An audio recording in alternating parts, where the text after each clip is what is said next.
Item Number SCP-1730. Object Class Neutralized. Special Containment Procedures. A circular perimeter has been established 2 kilometers from SCP-1730, and a quarantine zone has been established 1 kilometer from SCP-1730. Personnel who are to enter SCP-1730 must first undergo Class 7 hazardous contact preparation measures, including the application of a modified, Maxwell-hardened hazardous material reinforced airtight suit. The application of these protective measures may only take place at the Provisional Site 23 Quarantine Main Gate. Individuals attempting to exit the quarantined area must first submit to thorough decontamination protocols as administered by the quarantine security staff.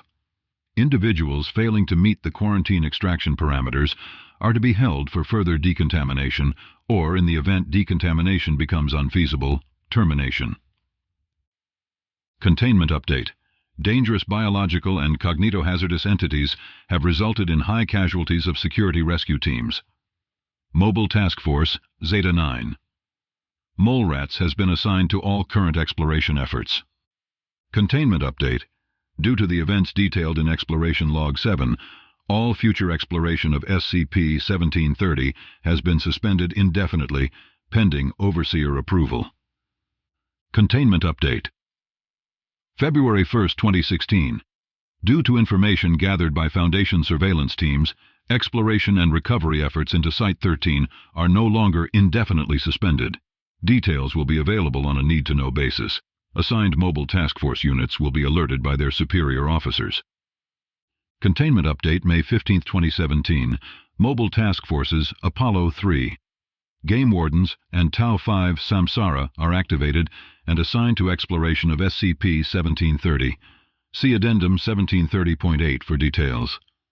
Containment Update, June 22, 2017. Due to the events detailed in Addendum 1730.9, SCP-1730 has been reclassified as Neutralized. Additional research efforts are ongoing. Debriefing reports will become available as they are declassified. Description: SCP-1730 was a large complex of structures 15 kilometers northwest of the U.S.-Mexico border within Big Bend Ranch State Park that was discovered on June 5th. Due to the isolated nature of the complex and the low survival rate of individuals who come in contact with it, it is possible that SCP-1730 had been previously discovered but unreported. SCP-1730 bore identifying markings and contained documents to support the claim that SCP-1730 was at one point Foundation Site-13, originally located near Nome, Alaska. This conflicted with extant records, which showed that Site-13 was a project that, while intended to be constructed in Alaska, was scrapped for the larger and more advanced Site-19 and was never completed. Flora located on site was identified as native to the Alaskan region. How SCP-1730 came to be at its location prior to neutralization is unknown. SCP-1730 was, upon discovery, in a severe state of disrepair and appeared to have been left abandoned for an extended period of time. The site power generator had continued to operate in a damaged state, despite a number of fuel leaks and fires throughout the facility. This resulted in intermittent power failures throughout the site, hindering exploration and rescue efforts. The origin of SCP-1730 is still unknown, as is the nature of many of the anomalous entities contained within. It is confirmed that the 2nd through 15th basement levels were utilized for entity containment, though the state of that containment had deteriorated significantly. It was believed that a contingent of human survivors existed somewhere deep in the lower basement levels of the facility. Messages written in English were discovered throughout the site, consisting of warnings such as danger and death here, and other messages such as not my body and bleed. A recurring message, what happened to Site-13, was found in several different locations in the basements. Several logs of data were collected by the remaining functional site terminals, the relevant data of which is contained in the addendums below. Worth noting is that inconsistencies exist between the logs and what has been determined through exploration, including site layout, staff makeup, and contained anomalies. Additionally, all logs are presented as they were in the original SCP-1730 documentation prior to the neutralization of the anomaly. Addendum 1730.1, Recovered Log, Team Charlie Yukon. Assignment, Site-13, Recovery, Lead, CY1. Begin log. We found it. Watched it kill Daly earlier. Crawled right into his mouth, and next thing you know, Daly's got blood leaking out of his ears. Spewing it up, shitting it out everywhere. Blood looked funny too dark. It was running out of his hair, like through the follicles. His hair fell out right with it. Once it was over, the thing that crawled inside him crawled back out with a buddy. One of them, can't say which, drinks up all this blood like a leech. The other one crawls back inside Daly and he stands up, turns around, starts coming at us. I can see that thing inside him when he opens his mouth. So, I put a bullet in his face. Then another. We emptied our magazines into him. He didn't get up after that. We're not going to be too much longer, though. Found another one of those messages down here, you know? Cognitohazard expunged. Just a matter of time before it starts. We strapped some C4 to it and blew the wall, and I think it's pretty illegible at this point, but it doesn't matter. Jones already went quiet like the others. We shoved him down an elevator shaft earlier. Didn't hear the body hit the ground. Think I just heard them start up Thresher. Wish we would have known about that sooner. Oh well. Addendum 1730.2. Recovered automated message. The following message was recovered from SCP-1730's emergency warning system. Logs on file indicate that it was transmitted moments prior to a major electrical disturbance and 3 minutes before an explosion within the site power relay. General notice. Site-13 has experienced a gross breach of containment systems. Cognitohazard expunged. Has breached containment during testing. On-site nuclear device is non-responsive. Thresher protocol has been activated. Life support systems, online. Electrical systems, offline. Fire control systems, offline. Flood control systems, offline. Reactor status, critical. Euclid. Class containment status, critical. Keter class. Containment status, compromised. Addendum 1730.3. Exploration log transcripts. Initial exploration video. Log transcript. Date. Redacted. Exploration team. Mobile Task Force D-12. Mudslingers. Subject. SCP-1730. Team lead. D-12. Cap. Team members. D-12-1, D-12-2, D-12-3, D-12-4, D-12-5. Begin log. Recorders on. Everybody check your mics. Check. Check. Check. Check. Check. And check makes 5. Right. Command, you hear us clear? Roger that, team lead. All right. Keep weapons locked. No idea what we're going to see in there. Yep, we're set. Let's move in those doors. Team moves into main SCP-1730 structure through front doors. Doors found to be unlocked. Keep your eyes open. Dark in here. Switching lights. Good call. Team switches on shoulder-mounted lights. Something written on the wall over here. Yeah, here too. What you got? Get below and don't look at the walls next to it. Little late for that. What about you two? It says, what did we do? You see that, Command? Yes. All right. Let's move on out. Service elevator over there. 5. Check if it has power. Yep, this'll work. Let's see how far it'll take us then. Team enters service elevator. Video indicates lit control panel with various floor buttons. D-12 cap hits button labeled B3. And away we go. Elevator descends briefly. Stops upon reaching the 3rd basement level. Door opens to reveal a dark hallway. A single light is on at a bend in the hall, roughly 50 meters from the elevator. Okay, let's clear this level first. Then we can go from there. 1 and 3, take that hallway there. Myself and 4 can check the rooms in this hallway. And 2 and 5 stay here. Make sure our elevator sticks around. Team splits up. D-12-1 and D-12-3 move towards the light at the end of the hallway. D-12 cap begins checking rooms on the left side of the hallway. D-12-4 checks the right side. Rooms are filthy. What is this? Yeah, I see it too. Is it mud? Feels like it. Some kind of sludge. Smells metallic. Pulls test tube from belt. I'll send this back up, Site Command. Let you guys poke around in it.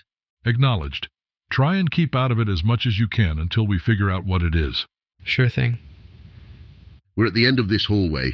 Another hallway here. Looks like there's some kind of barricade at the end. Bunch of tables and desks all piled up.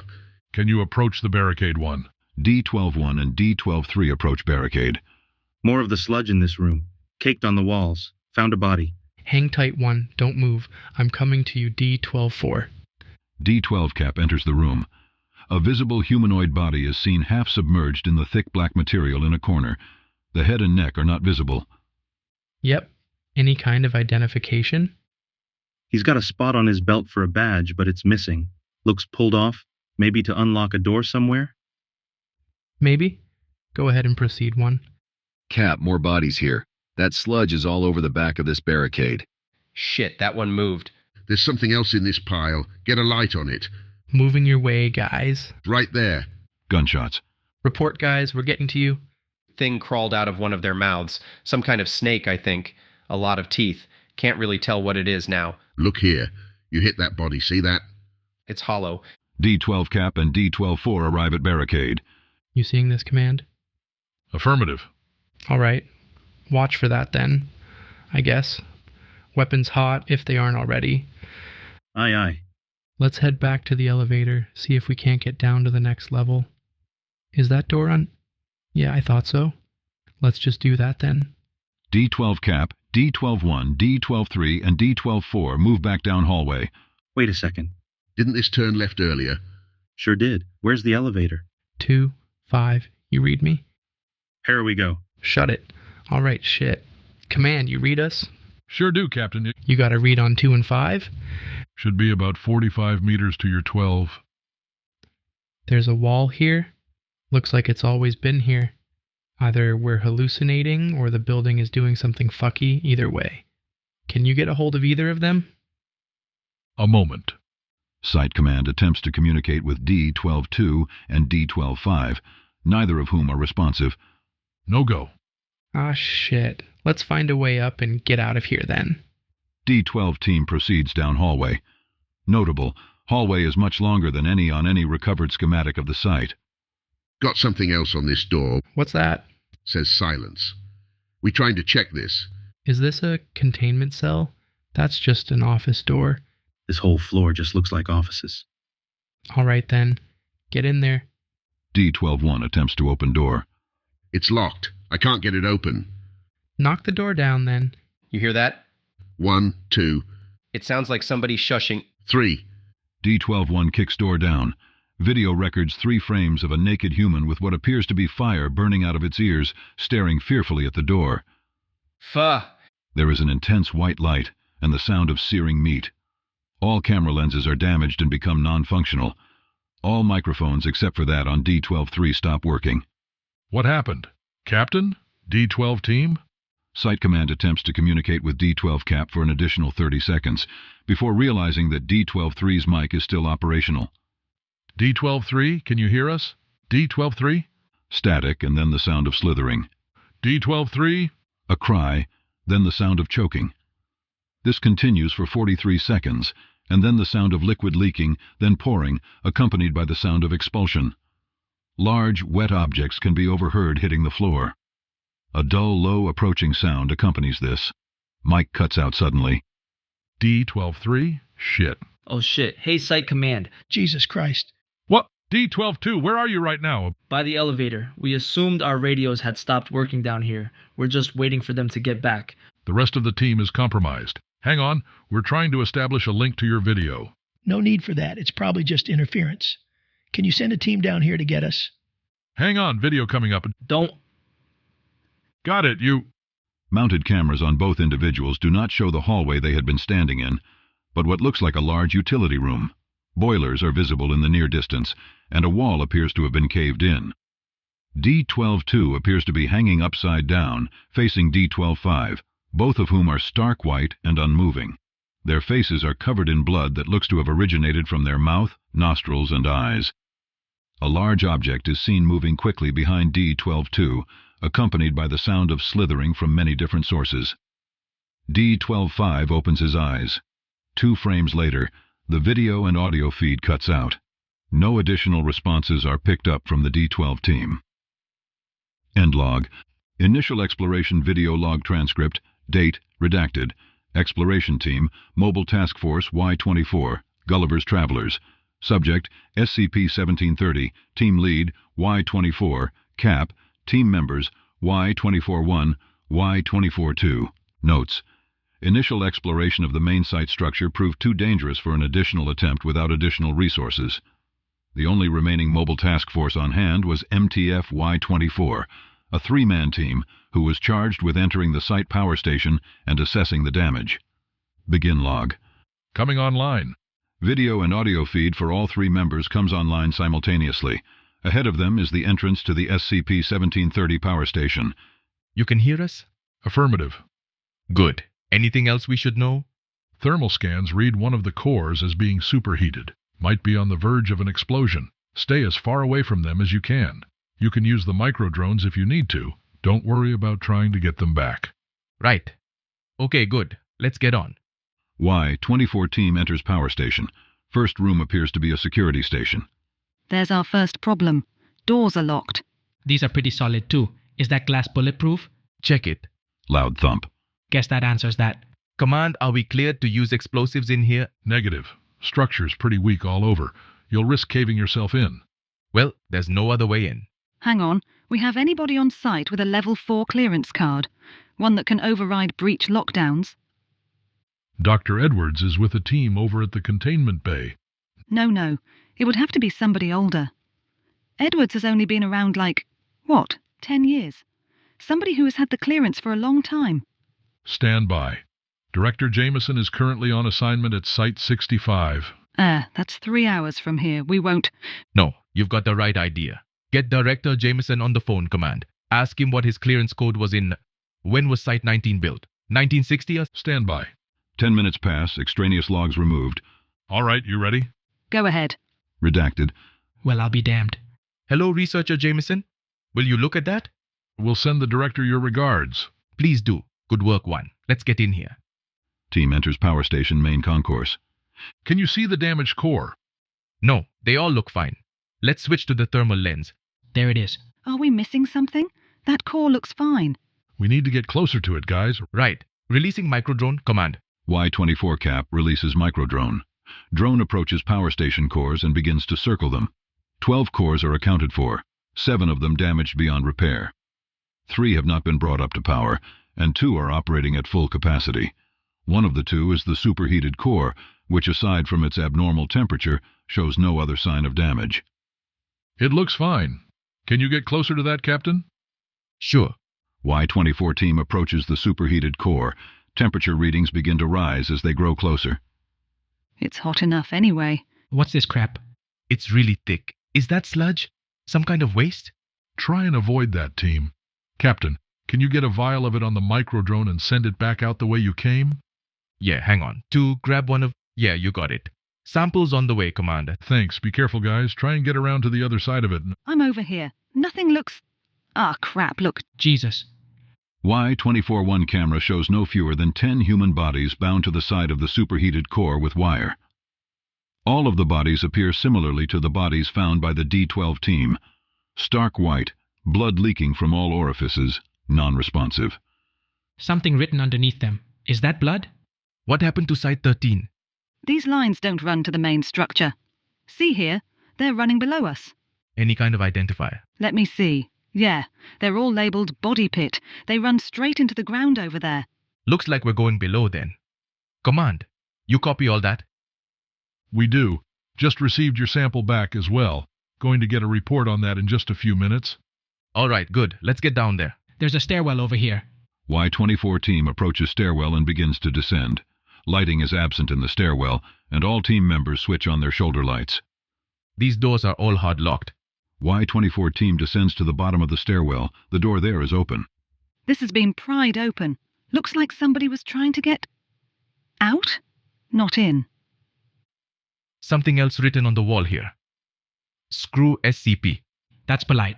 Team enters the doorway. You smell that? Yeah, that's disgusting. What is it? Whatever's on the other end of this hall, I'd imagine. Watch the blown radiator here, guys. Team, take note that we are losing video feed. Something's interfering with our signal here. Roger that. Audio feed cuts out. Positioning system stays active for a few more moments as Site Command attempts to reconnect with Y-24 team. Intermittent communications are received for an additional 15 minutes. Some of these are human. That same... It's all over the inside. That black crap. Smells like iron. Something crawled out, look. Do you hear? We need to get... There's a light over there. Can you see it? Hello? Are you okay? Do you need help? We can... Audio cuts completely. Recovery efforts are halted. No communications are received from the Y-24 team for an additional 24 hours, after which the team is determined to be lost. Sample that was returned with the microdrone is revealed to be blood and power core residual runoff, mixed with some kind of additional biological matter. Study into the substance is ongoing. After 1 week, Y-24-1's video feed becomes active again for 13 seconds. No audio is transmitted, and the video shows a group of humans standing around and looking down at a table. One of the humans turns to look at the camera, and the video cuts. No additional communications are received from the team at any point afterward. Initial exploration video log transcript. Date, redacted. Exploration team, mobile access drone. Subject, SCP-1730. Team lead, non-applicable. Team members, non-applicable. Notes. While waiting for additional resources to arrive at SCP-1730, an unmanned ground-based drone was launched into the main site complex through the same door that the D-12 team had entered. The planned goal of the mission was to investigate lower floors and attempt to recover information relating to the origins of SCP-1730. Begin log. Drone approaches main office building and enters through front door. A moment is spent observing the writing on the walls in the interior lobby before moving across to the service elevator. Drone enters elevator and turns to floor selection. There are selections for 5 floors above the ground level and 15 below. Drone moves to select B, 15 level. Elevator begins to descend. After 7 floors, elevator suddenly stops. After a few moments of time, it is determined this is due to an intermittent power failure. Drone uses suitable utility to open the forward-facing elevator door. The open elevator shaft is visible, and the drone is unable to determine the depth of the shaft. Using its winch, the drone descends below the stopped elevator to the first available floor. After prying open the door, the drone swings into the opening and retracts the winch. A sign on the wall just inside the doorway indicates that this is the 8th basement level and that it is a Euclid-class containment wing. Lights on this floor remain dark. The drone is instructed to move down the main hallway and look for a suitable area to descend to the next floor. Drone moves towards a side hallway and is instructed to explore down it. It is noted that a number of messages are written on the walls, including "Don't look at the walls" and "Kill the quiet ones." After inspecting a number of rooms and finding them to only be empty offices, the drone returns to the main hallway.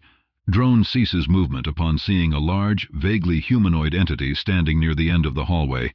See Exploration File Drone 139. This entity appears to glide slowly down the hallways, seemingly not noticing the drone. After it passes, the drone is instructed to follow the entity. Entity enters a maintenance closet near the end of the initial hallway. Drone observes as entity extends a long arm from beneath its outer layer and touches the floor. Upon further observation, the entity is noted to have picked up some of the thick, dark material previously identified as blood and power station runoff, with what is identified as its primary finger appendage. Entity then begins to make slow movements towards the wall behind it. This is obscured from the drone's view. The entity ceases movement, and then slowly turns to leave the room. The drone is instructed to move towards the wall and take note of any changes. It is noted that the entity left behind a number of unique symbols, such as cognitohazard expunged.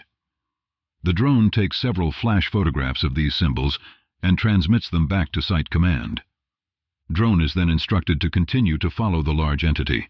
However, the entity has disappeared from the hallway. It is noted that the entity left no apparent footprints, even in the thick material covering parts of the floors. Drone is instructed to continue on regardless. Drone reaches what appears to be a series of several containment cells. The first cell is open. A placard on the side of the doorway reads, Entity 324, scheduled for termination December 13, 1975. The drone enters the doorway and observes a spacious containment cell. Thick rubber padding is all along the walls. The drone notices a human form in the corner of the room, covered in the thick, dark sludge. As the drone approaches the form, small sparks fire from its fingertips towards the drone. The drone takes several photographs, then leaves. The next 3 cells are all empty with no placards. The 4th cell is closed, and its placard is smashed. Drone is instructed to attempt to open the door with its cutting torch. After a few moments, it is able to do so. The drone enters the room. In the corner of the room is the emaciated body of a human female, roughly aged at 34 years. The body shows no signs of life. A chain is seen around the neck, descending into the shirt.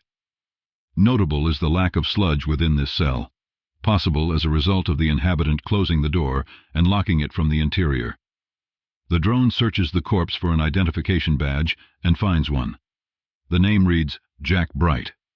Drone is then instructed to search the neck chain, but the chain is discovered to be broken. The drone then leaves the room. The drone traverses a short way until it finds a stairwell. The drone descends to the next floor. A sign by the doorway reads 5th floor. The drone turns to view the stairwell it had previously descended from, but finds it non-existent. After some short discussion at Site Command, the drone is instructed to enter the doorway. The drone enters into a large, spacious office floor, lit by sunlight. Several terminals are nearby, though all of them have been destroyed. The drone approaches the least damaged terminal and attempts to power it on. The terminal does not power on, though whether this is due to a power outage or damage to the machine is unknown. The drone maneuvers across the room. Papers litter the floor, and many look to have been burned or shredded. The drone reaches a terminal labeled M. Hadley, which appears mostly undamaged, and attempts to power it on. The terminal powers on, and the drone then attempts to connect with the computer. The computer is running the same Foundation-based system as the current model, albeit a number of generations older. The drone is instructed to transmit every file it is capable of accessing to Site Command. The drone begins to do this. Note: at this point in the operation, Site Command lost contact with the drone. Several members of the operation team suddenly showed symptoms of some kind of anomalous influence, growing silent and beginning to burn from their ears. After the onset of symptoms, any sound would trigger what appeared to be a silent explosion that shook Site Command and destroyed most of its communicative equipment. It was later discovered that the only individuals influenced by this were those who had viewed the symbols created by the large entity in the basement storage closet. Further examination by Foundation cognito-hazard specialists and screening technology ascertained that the symbols themselves were a sort of pyroclastic cognito-hazard. Any individual becoming aware of the symbols would inevitably succumb to the effects of the hazard, making any additional exploration of the site hazardous. The drone was left unattended for several days thereafter, though it did complete its task of transmitting the terminal contents.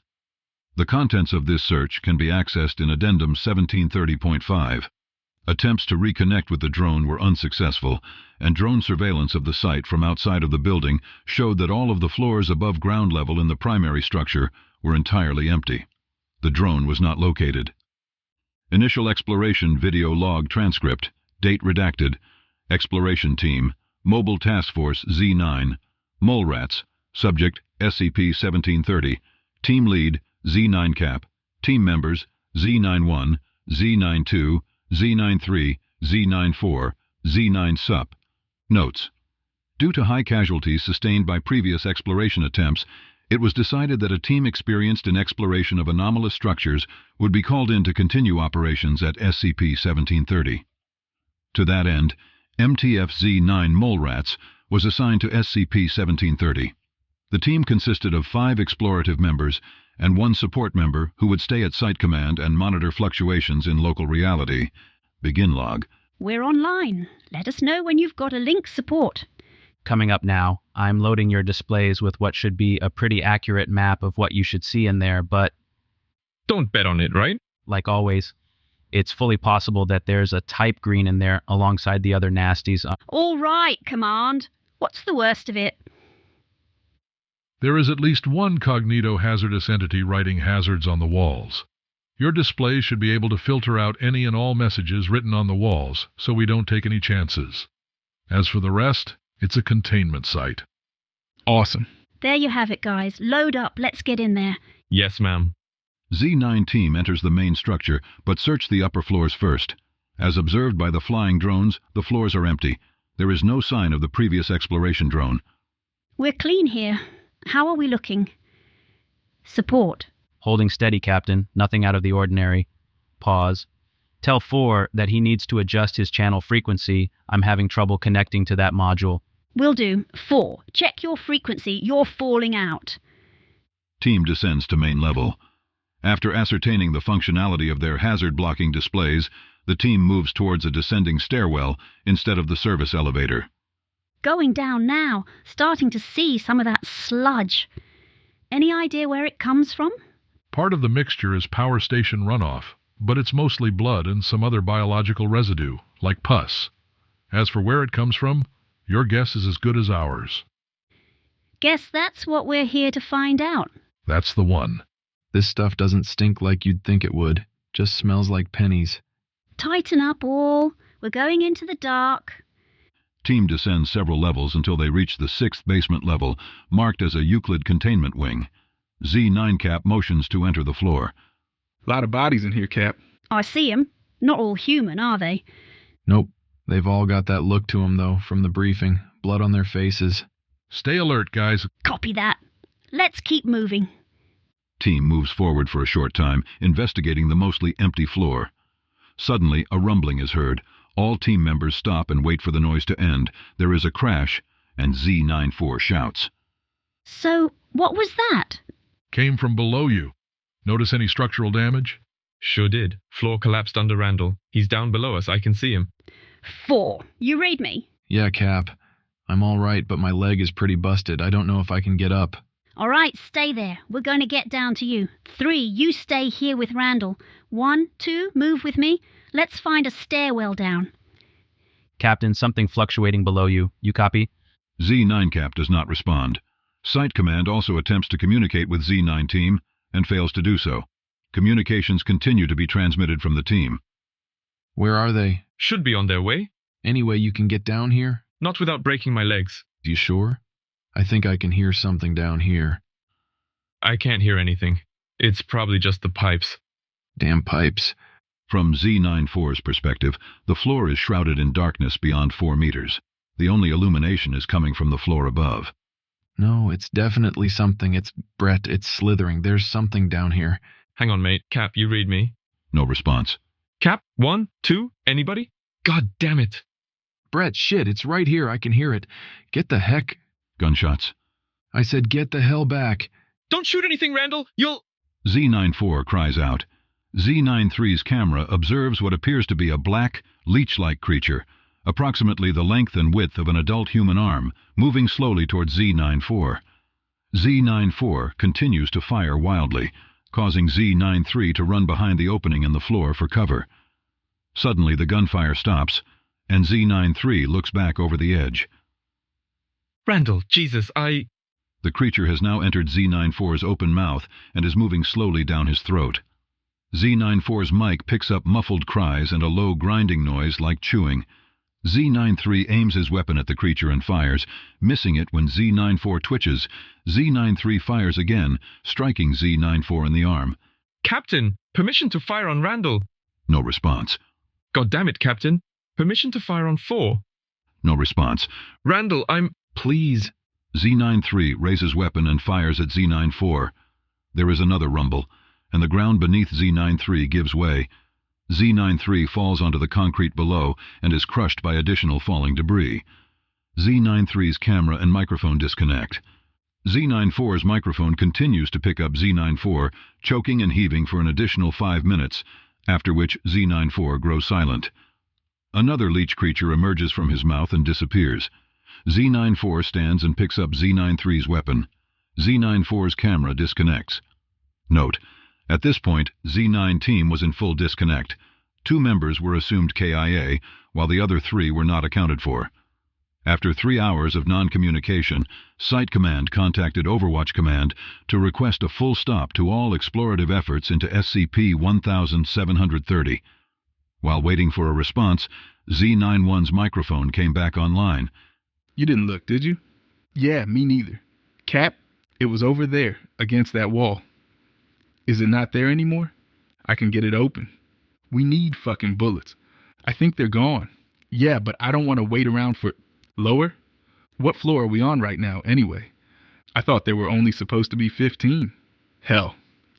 All right. Z94's camera suddenly comes online, showing a massive room dimly lit by many small flames. Further observation of the footage shows that the small flames all originate from the ears of many humanoids, standing quietly around the walls. In the center pit is a large creature that appears to be covered in many smaller creatures. It is barely distinguishable in the low lighting. Several large pipes over the creature have been cut and are draining onto the center of the room. The camera cuts out. What happened to Site-13? This is like the 5th time. I don't know how I'm... Right. Wait.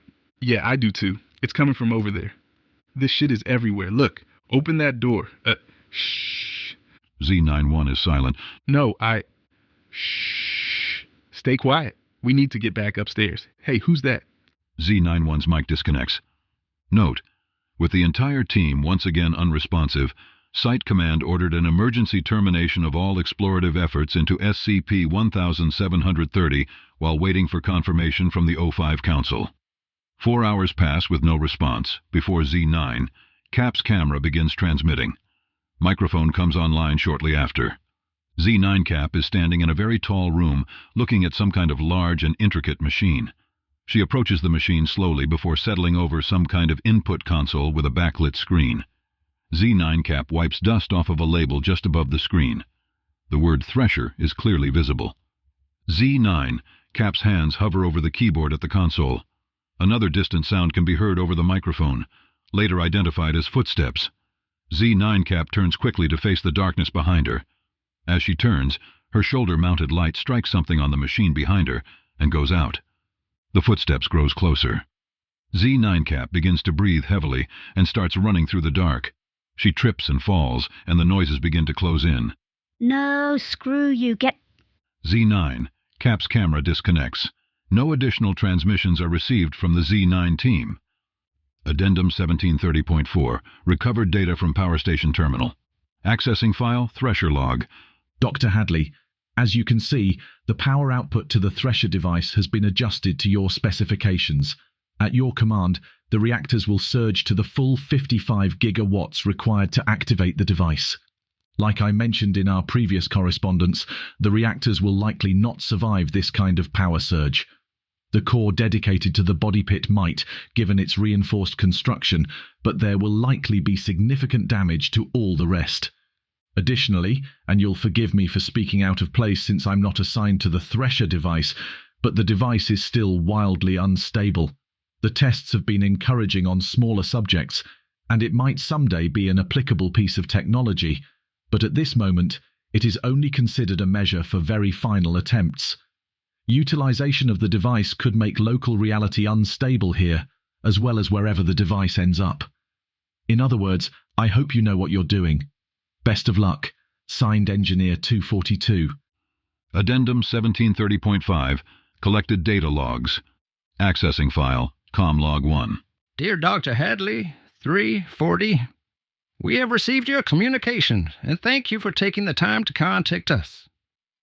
We have considered your request, but at this time we cannot approve any transfers.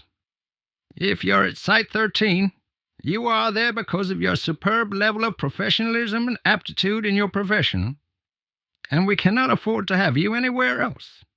You may speak to your site pharmacist about an amnestic regimen if you like, but we will not allow you to transfer from Site-13. As for your concerns about Director Emerson's mortuary protocol, we understand your complaints. However, you must understand that anomalies, especially those classified as humanoid, are not human beings. Human beings fall into a very specific category of non-anomalous life forms. Humanoid anomalies may appear to be human, but are simply humanoid. As such, they are not entitled to the rights and privileges afforded to human beings by the Ethics Committee. Our job as researchers is to identify where anomalies come from, and then to identify how to best utilize those anomalies for the benefit of mankind. We are protectors, and we cannot protect unless we know everything there is to know about the threat at hand. Once we've learned what we can learn, we neutralize the threat. If you have any other questions, please do not hesitate to contact our offices. Sincerely, Peter Granwald, SCP Foundation Ethics Committee Chair. Global Occult Coalition, Ethics Board Head. Accessing file, Test Log 3421. Test Log, Entity 3421. Administrator, Dr. 1343. Test purpose, to identify Class 8 entity's ability to bend reality while exposed to dangerous conditions, and to Scranton Mollius inhibitor device. Use of SCP redacted to reanimate entity between tests. Test 1, exposure to temperature, -35°C. Result, entity loses energy, becomes less hostile. Extended exposure results in low external temperature and decay of skin layer. Entity expires after 1 hour of sustained exposure. Test 2, exposure to temperature, 150°C. Result, entity quickly succumbs to heat stroke. Body shows signs of burning across all surfaces. Organ damage as a result of extreme temperature. Entity unable to change reality to save itself. Test 5, submerge in water. Result, data not found. Notes, water seems to interfere with Scranton Mollius device. Test 13, exposure to electricity. Result, entity unable to save itself. Body no longer salvageable. Entity moved to body pit for incineration. Accessing file 129 comlog. To Engineer 242. From Engineer 129. Subject, control of hazardous toxins in reactor core. We're having some trouble controlling the waste backup in the pit. The runoff is supposed to be piped off-site, but it keeps getting sucked back up the air intake into the reactor. The stuff is seriously toxic. I don't want to send any of my guys in there to clean it up. Either we shut off the reactor long enough to go down there and clean it up by hand, or we're going to have a pretty serious issue here in a while. Accessing file termination log 1. Data not found. Summary of events. Entity showed unwillingness to submit to further testing, and as such, was swiftly terminated by way of electrocution. Entity moved to body pit for incineration. Noting here that additional orders have come in from Director Emerson requesting a full-scale termination of the entire humanoid wing. Those will be processed at your convenience, and we can begin to empty out those floors. Sincerely, Dr. 790. Accessing file, unknown log 3. Cognitohazard expunged. Has shown some tenacity but will soon break under the mental pressure applied to it by the orators. This is not uncommon. Many entities arriving for their initial inspection will resist exposure to treatment in some way, but it cannot be sustained for the duration of their time here. Entity does have a particularly interesting effect on Cognitohazard expunged. Which leads me to believe that we could repurpose that aspect of the entity by removing the face, neck, upper chest area, and arms, and applying it to a Mark 12 using the Cognitohazard expunged. I will send this notice to Dr. 874 post-haste and move forward with this project. Sincerely, Dr. 720. Accessing file, unknown log 12. To Dr. Hadley, from Engineer 242. They took your leech boy down to the pit today. I made sure to alter his termination record accordingly and made sure that output is still blocked up. I don't know what you've got planned for him, but that pit's pretty noxious now. It's not going to be good. Accessing file, Dr. Hadley letter. Director Emerson, before we get started, let me just say that the number thing was always bullshit. If you want to properly dehumanize your researchers, you put them in cubicles. The numbers were a joke from the beginning. If you're reading this, then you're left with a decision. What did you think was going to happen? Throwing the bodies of anomalies into that pit. Did you think that their being alive made them anomalous? Hell, being alive is the least anomalous part of our humanity. I thought you might have seen that, but then things have changed. The containment breach was my fault, I won't lie to you. In my research, I had the pleasure of analyzing a young boy. His name was Elijah. He subsisted only on blood, and he could siphon it through others with his mouth, right through their skin, like a leech.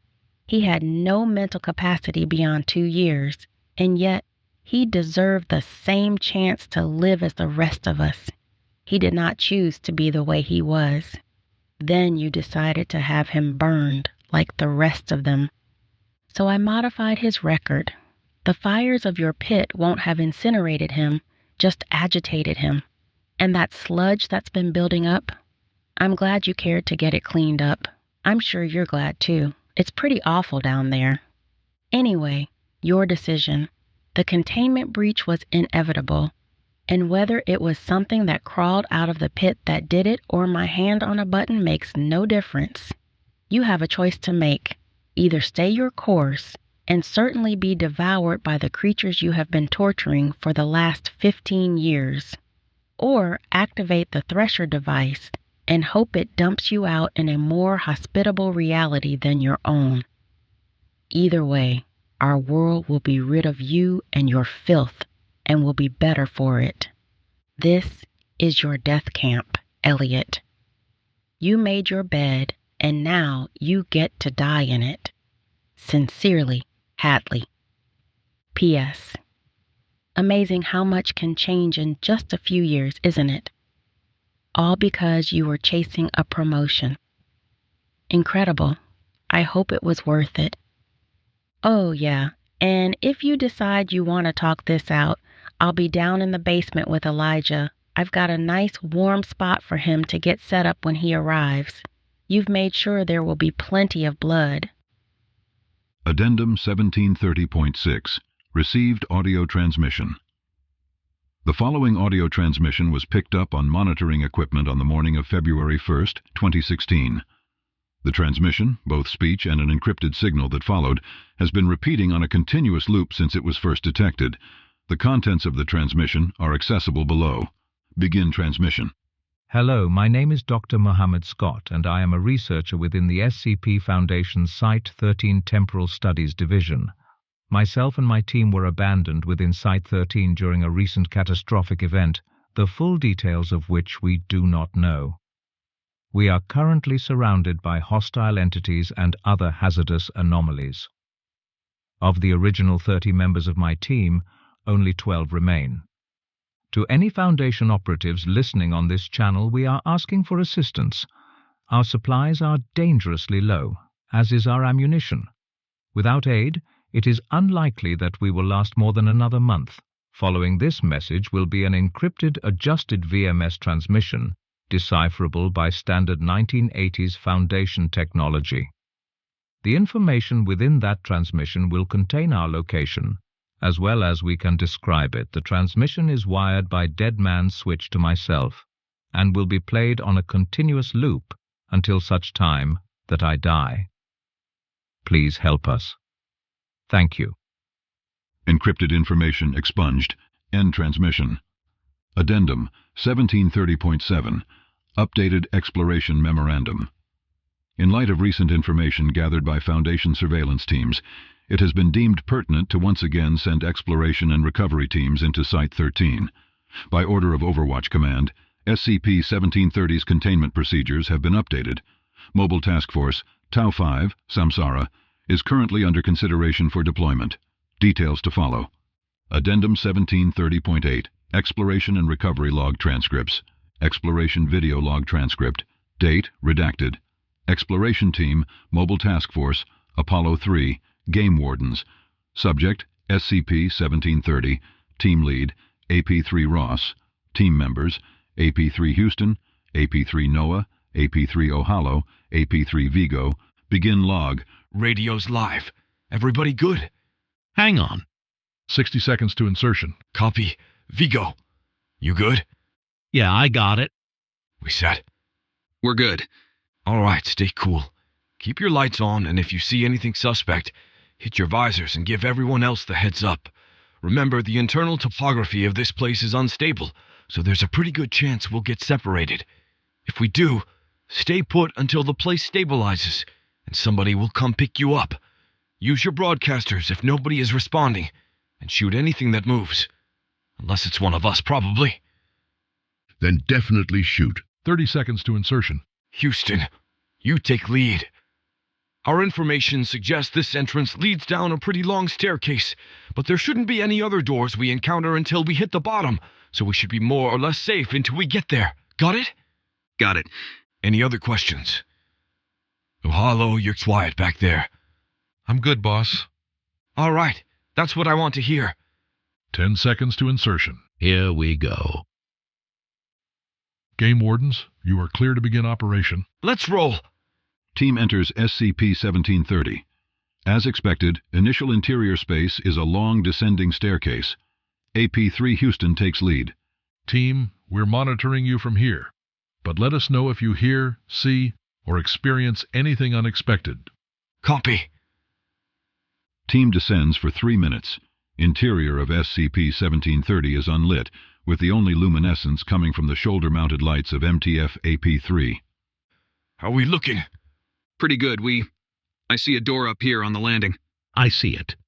All right, that's unfortunate. Ohalo, Noah, keep an eye on our backs when we pass it. Hang on. Team stops at the landing. AP3 Houston tries the door, but it is locked. There's air blowing under the door here. See where the dust is kicked up? Yeah. Vigo, let's see that thermal camera. All right, hang on. Here it is. 10 seconds of silence. Yeah.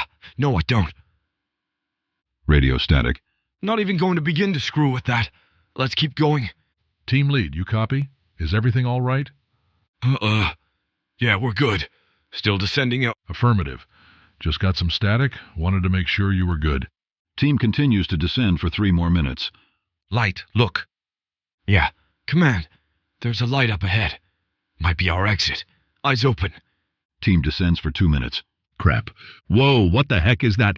God damn it! All right, Command. Be advised that the bottom of this stairwell is just missing. I don't know where the light we saw is coming from, but we go down about 3 more steps, and we're in some sort of void. I don't see a bottom to it. Copy that. Hang tight, team. We're taking a look at this. What if we drop something in it? See how far down it goes. I mean, I can see how far down it goes, and it sort of looks like forever. Game wardens, go ahead and proceed back up. We'll see about another insertion point. Dang it. It's all right. We'll just... Ross, look. It's not a void. It's a liquid. It's just not reflecting light. Like, at all. It's pitch black. Looks sort of like water.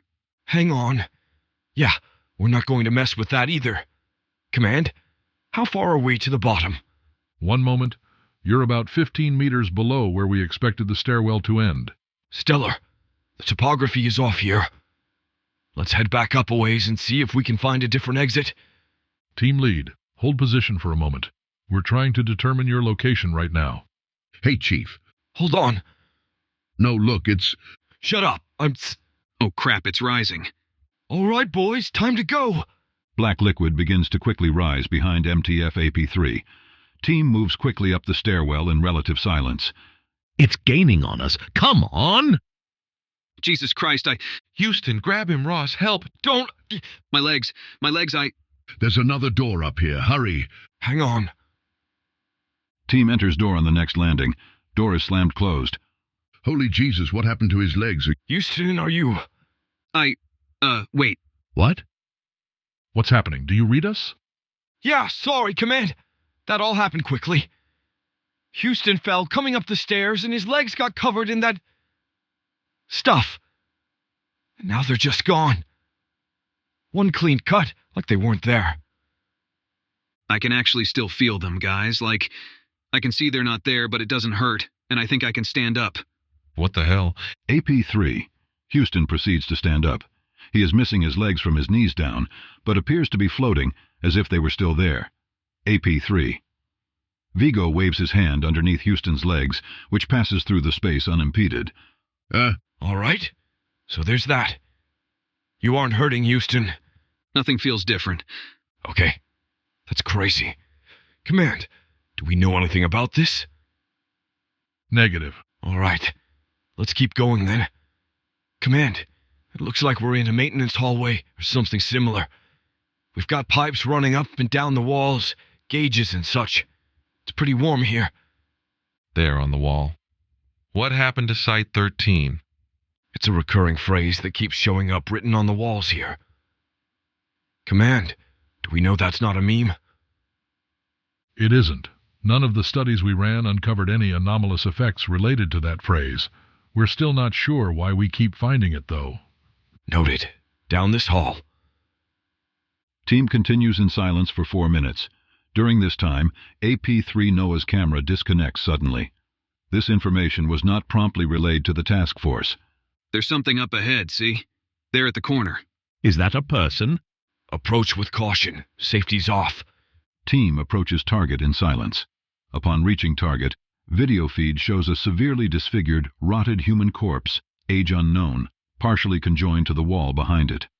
Several other spatial distortions are evident nearby, such as the ceiling and wall appearing to pull back into each other, but this is unnoticed by AP3. Good to finally see a familiar face.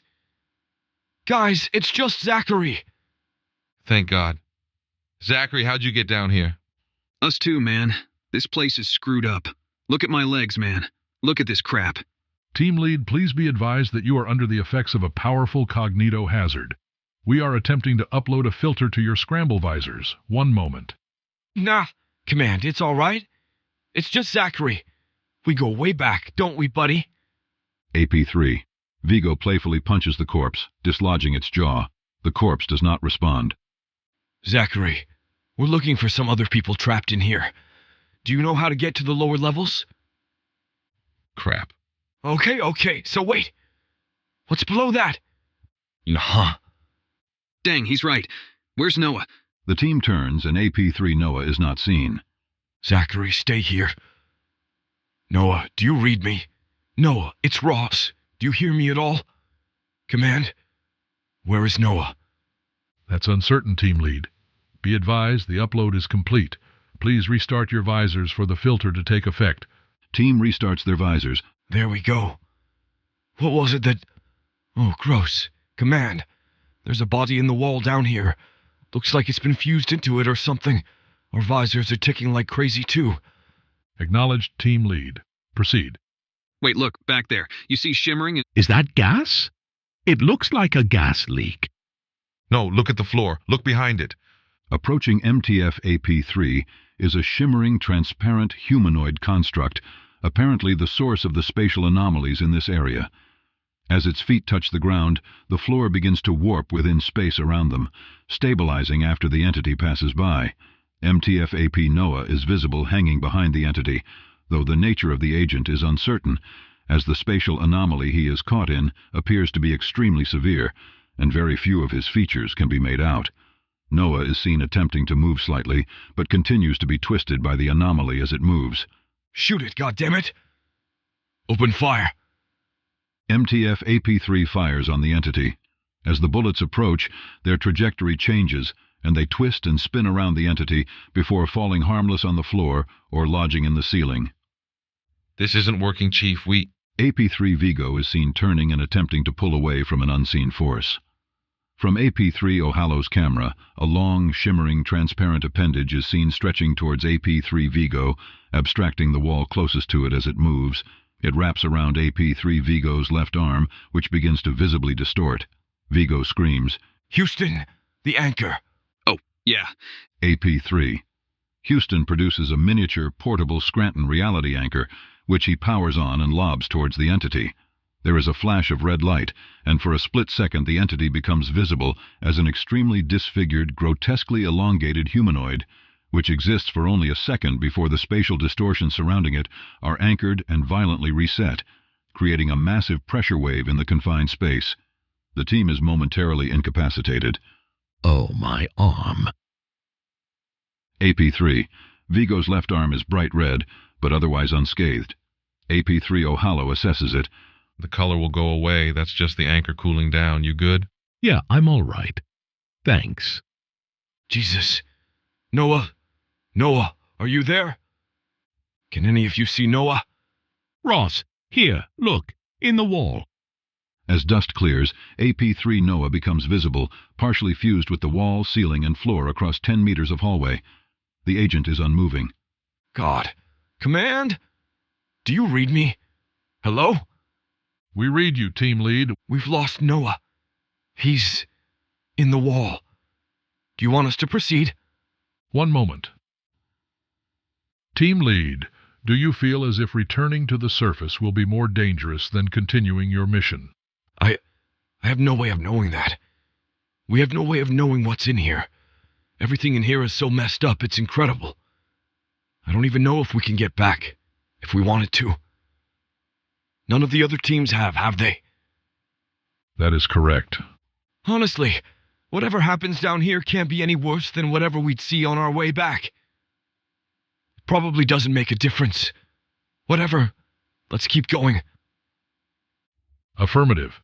Team lead, we are preparing another team to evacuate in the event that you reach your target.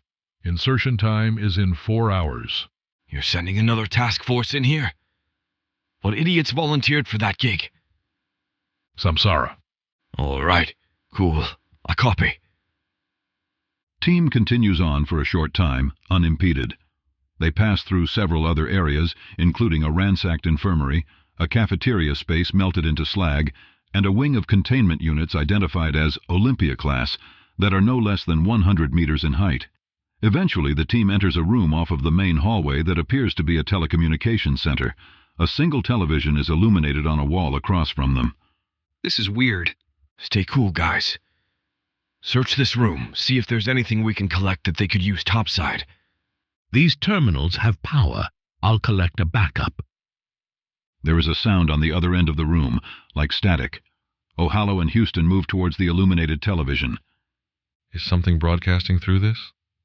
The screen flickers, and an image appears. The interior of a standard containment cell is shown, though it is devoid of any comforts or belongings. A single red light behind the camera is on, poorly illuminating the space. A long figure is huddled in the corner. Hang on, is that... Holy crap, it is. What is it? It's Bobble the Clown. At the mention of the name, the figure in the corner looks towards the camera. What? What do you want? Who is it? Jesus. My name is Ephraim Ross. I'm an agent with the... Actually, hang on. Who are you? The figure shifts sideways, and more of its body becomes visible through the darkness. The red light illuminates its eyes, though little else of the figure can be made out. You're different. You smell different. You know I can smell you, even from here? You don't know that, though. They did, but you're not like them. They went to great lengths to figure that out. They knew, they know, they will know. You're Bobble the Clown, yeah? The figure slides slowly across the wall of the cell, just out of range of the red light. Its movements are noticeably erratic. It comes closer to the camera. They had a number for me once, when I was Bobble, but your friends didn't like the number. Said we identified with the numbers.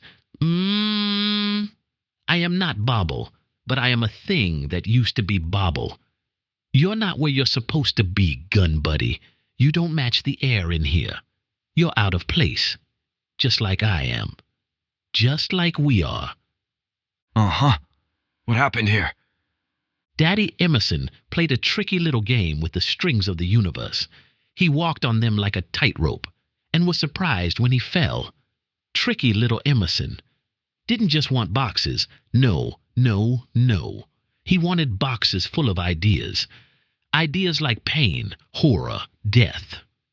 He worked very hard to stack those boxes on his string, and broke the whole thing. And we all came tumbling down with him. How many other entities are in here? What else do you know? How many How many entities were swallowed by Site-13? You silly out of place boy. Silly little boy. Everything made its way into Site-13. If the Foundation could find it, and the Coalition could catch it, it was fed into the meat grinder down here. Everything. They mulched us all. If there was nothing to gain. Some got lucky. Bobble got lucky.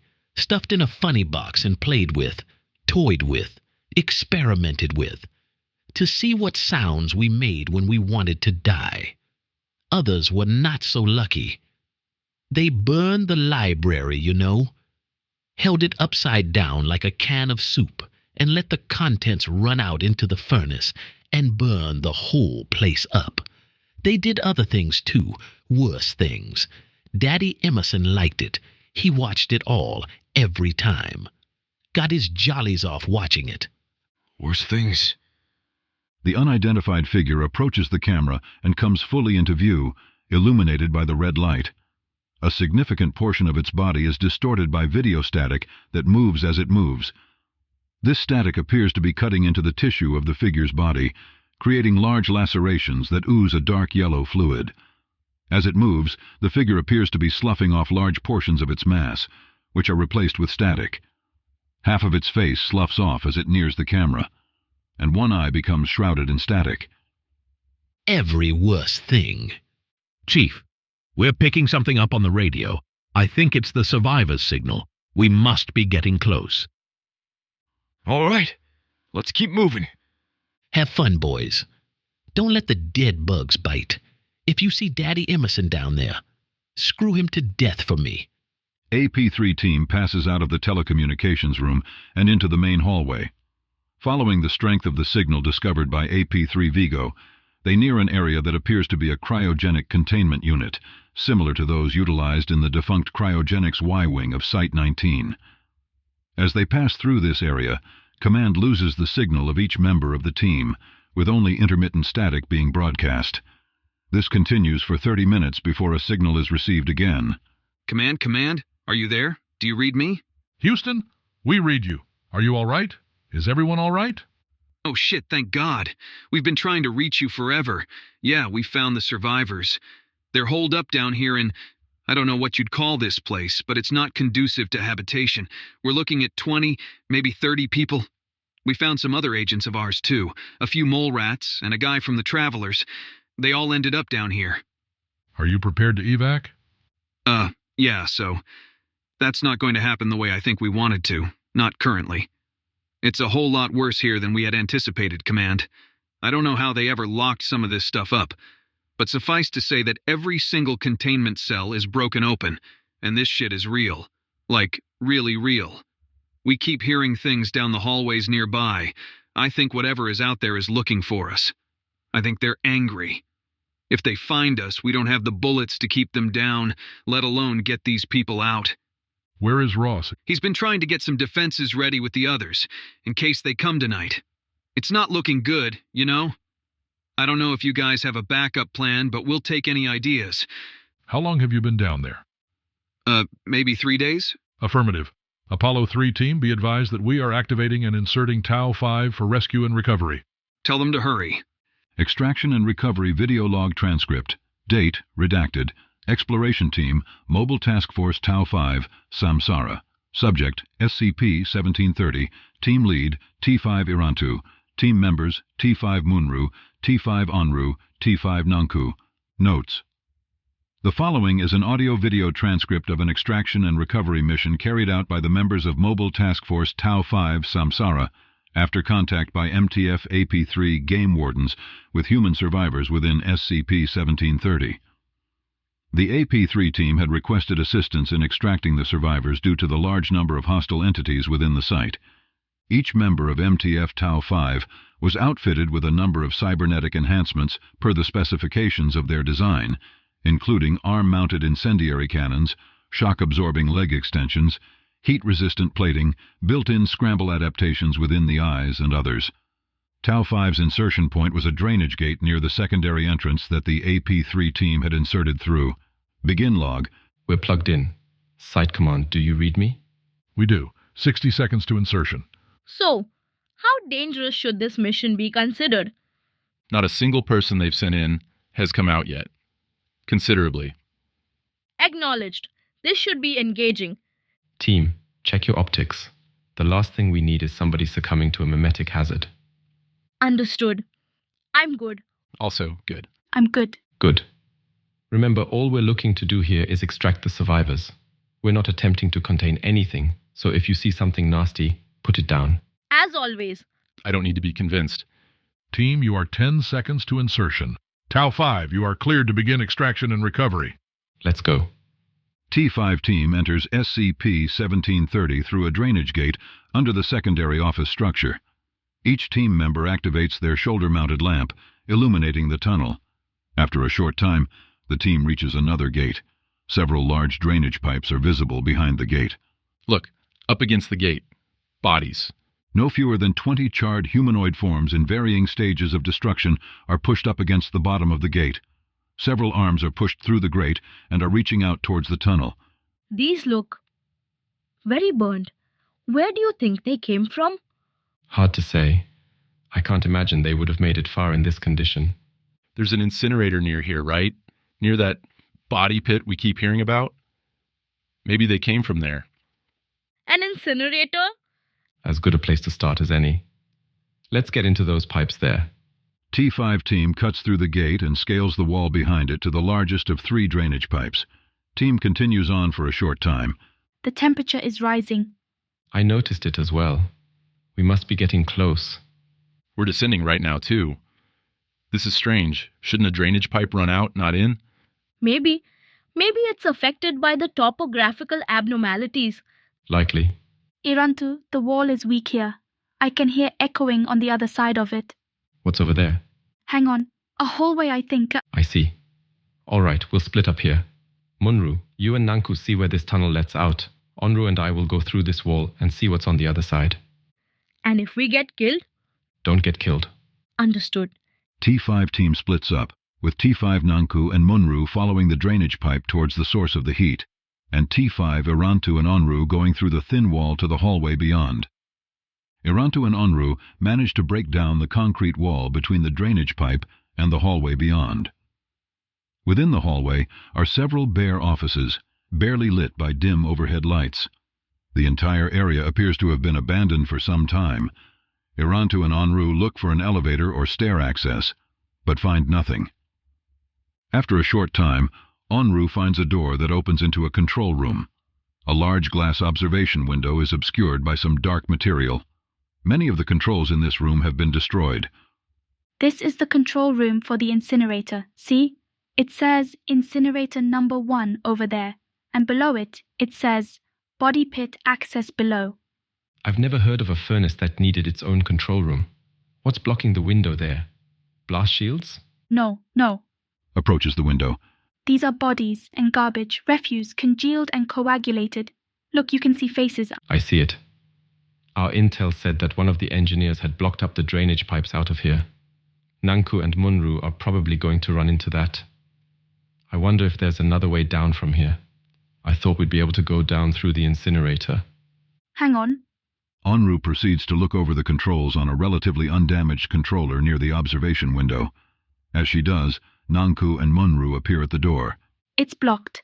Something has turned the end of that pipe into slag. We tried to punch through it, but it's pretty thick. I broke my hand on it. Look. Holds up her hand, which is undamaged. It was broken, I mean. Quiet. Onru is looking for something. Got it. Onru throws a large switch and turns several nearby knobs. There is an immense groaning sound, and the mass in front of the window begins to spin slowly. Interesting. There is a jolt, as if something has broken free, and the mass begins to spin rapidly and slowly descend. There is the distinct sound of a turbine spooling up. The team's internal temperature gauges begin to register a steady increase in heat. It's dropping. Look down there, see? The mass has cleared the window, revealing a massive cylindrical chamber on the other side, at least 300 meters in diameter and roughly 400 meters deep. At the center of the chamber is a massive shaft, extending the full height of the chamber, attached to several large turbines. As the turbines spin, the matter within the chamber is turned into a slurry. Near the top of the chamber are several pilot lights. Large holes are present around the outside of the chamber. All right, and then... Onru throws another switch, and the pilot lights are ignited. Enormous streaks of fire cascade down from the ceiling of the chamber, scorching the mass below. Additional jets of flame begin to emit from the walls of the chamber. Look, down near the bottom. There's a sluice gate that looks like it's leading away from here. Over there, see? Can you get that door open? Yes, got it. A large circular door opens near the bottom of the pit, above the level of the matter within. Excellent. Though I still don't know how you think we're going to get in there. The pipe is blocked. Nanku extends her arm and fires several rounds from a wrist-mounted projectile weapon at the glass window in front of them. The glass cracks and shatters, exposing the room around them to the heat of the chamber. Straightforward. One does what one can. The team enters the incinerator and jumps down onto a ledge below, near another drainage pipe. They make their way through the vast chamber, avoiding the spinning blades and ever-descending biological slurry around them. Something unpleasant took place here. Oh? Yes. In fact, all of this has to be draining somewhere, likely out below us, through one of these fissures. We don't have time to find out. We'll follow this pipe down and see where it goes. Team enters the open door and descends down the drainage pipe a short distance before it empties into a large cistern. The team enters the cistern, which is lit from above by a large, glowing, plant-like structure. Interesting. What do you think that is? I don't know. At the sound of their voices, the glowing structure begins to shake slowly, and thousands of glowing, spinning pods are released from its body. As they fall, they brightly illuminate the entire chamber. Look, the shadows. The glowing pods create vaguely humanoid shadows on the walls of the cistern, which act in an anomalous manner. These shadows appear to reach their hands up or forward, as if toward the team. As the pods reach the slurry below, they extinguish, and the shadows disappear. All right. Which way do we go? This is a drainage pipe, leading away from the incinerator. The incinerator is underneath the power station, which is to the east of the compound.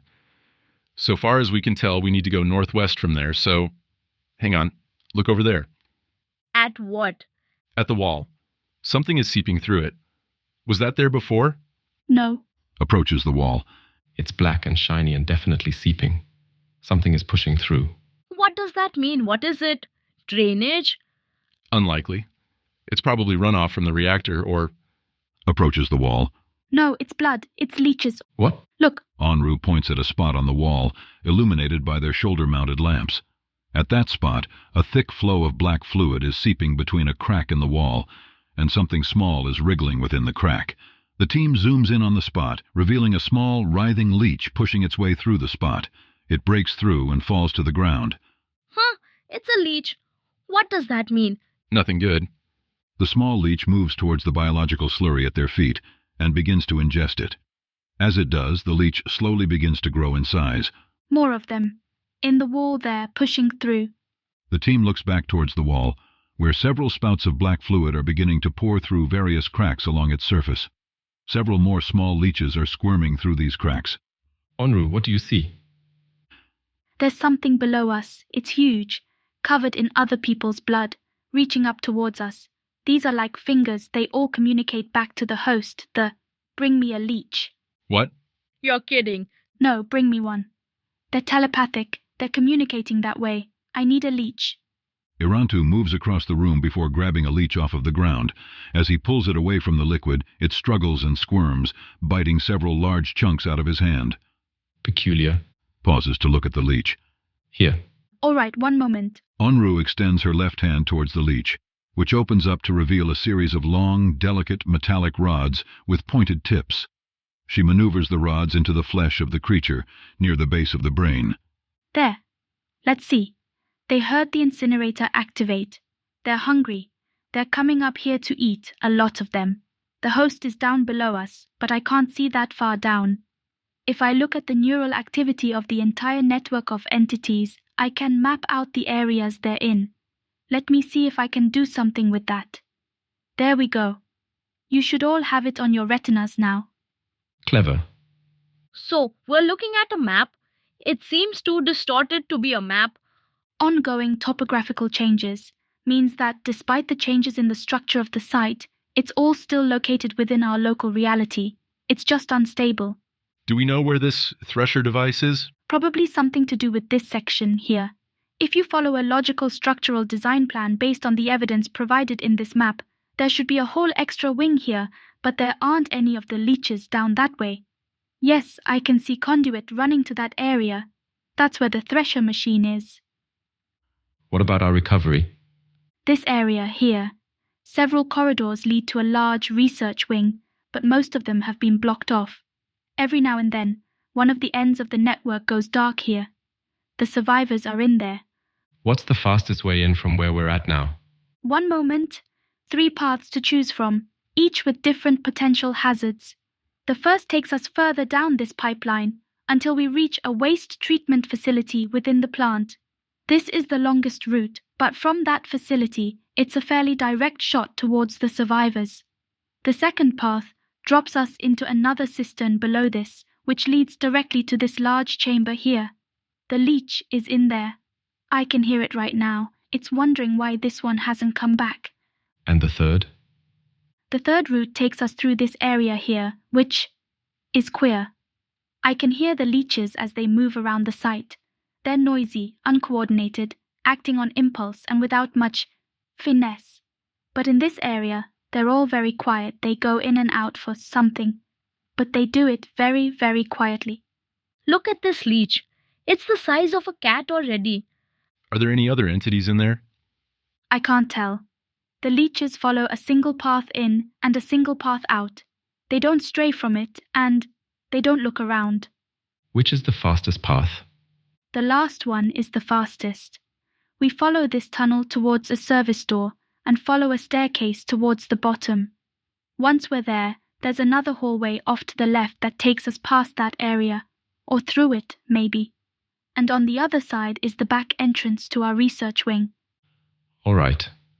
That's the one we'll take then. A shame. Here I thought we'd be shooting leeches. You'll have plenty of chances to on our way out, I'm sure. We need to get these people out quickly. Andrew, does it feel to you like the leeches are trying to get into the wing where the survivors are?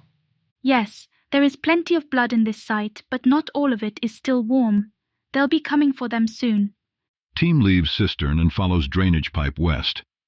Eventually the team reaches a service door, lit by a single flickering lamp. There's something written on this door. Blood. Here on the wall too. Look, what's it written in? Wait. Look. Onru amplifies her shoulder-mounted spotlight, illuminating the entire wall of the tunnel. The word blood is repeated over and over, scrawled across the surface of the wall in a thick black substance. Onru turns left, illuminating several desiccated corpses in a corner at the end of the tunnel, all of which are covered in and seeping the same fluid. Unsettling. Come on, don't waste time. The team enters the service door, revealing a partial staircase. The stairs above them are intact, but the stairs below have been destroyed. The walls of the stairwell are coated in cracks, through which seeps the black fluid. Munru lights a flare and drops it, and the team watches it fall. After a short time, the flare lands with a slight splash, revealing the floor below. How large is this site? Site 19 has at least 50 underground floors, and no fewer than 80 individual wings.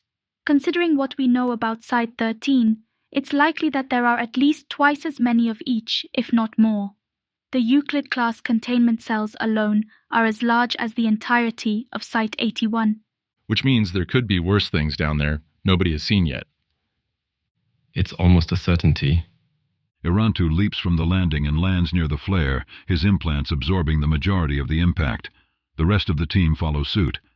At the bottom of the stairwell is another door into a hallway, and the team enters it. Where to now? About 200 meters down this hallway, on the right. There are several security doors, but I think they've all been disabled. Through there I think it's a data storage center.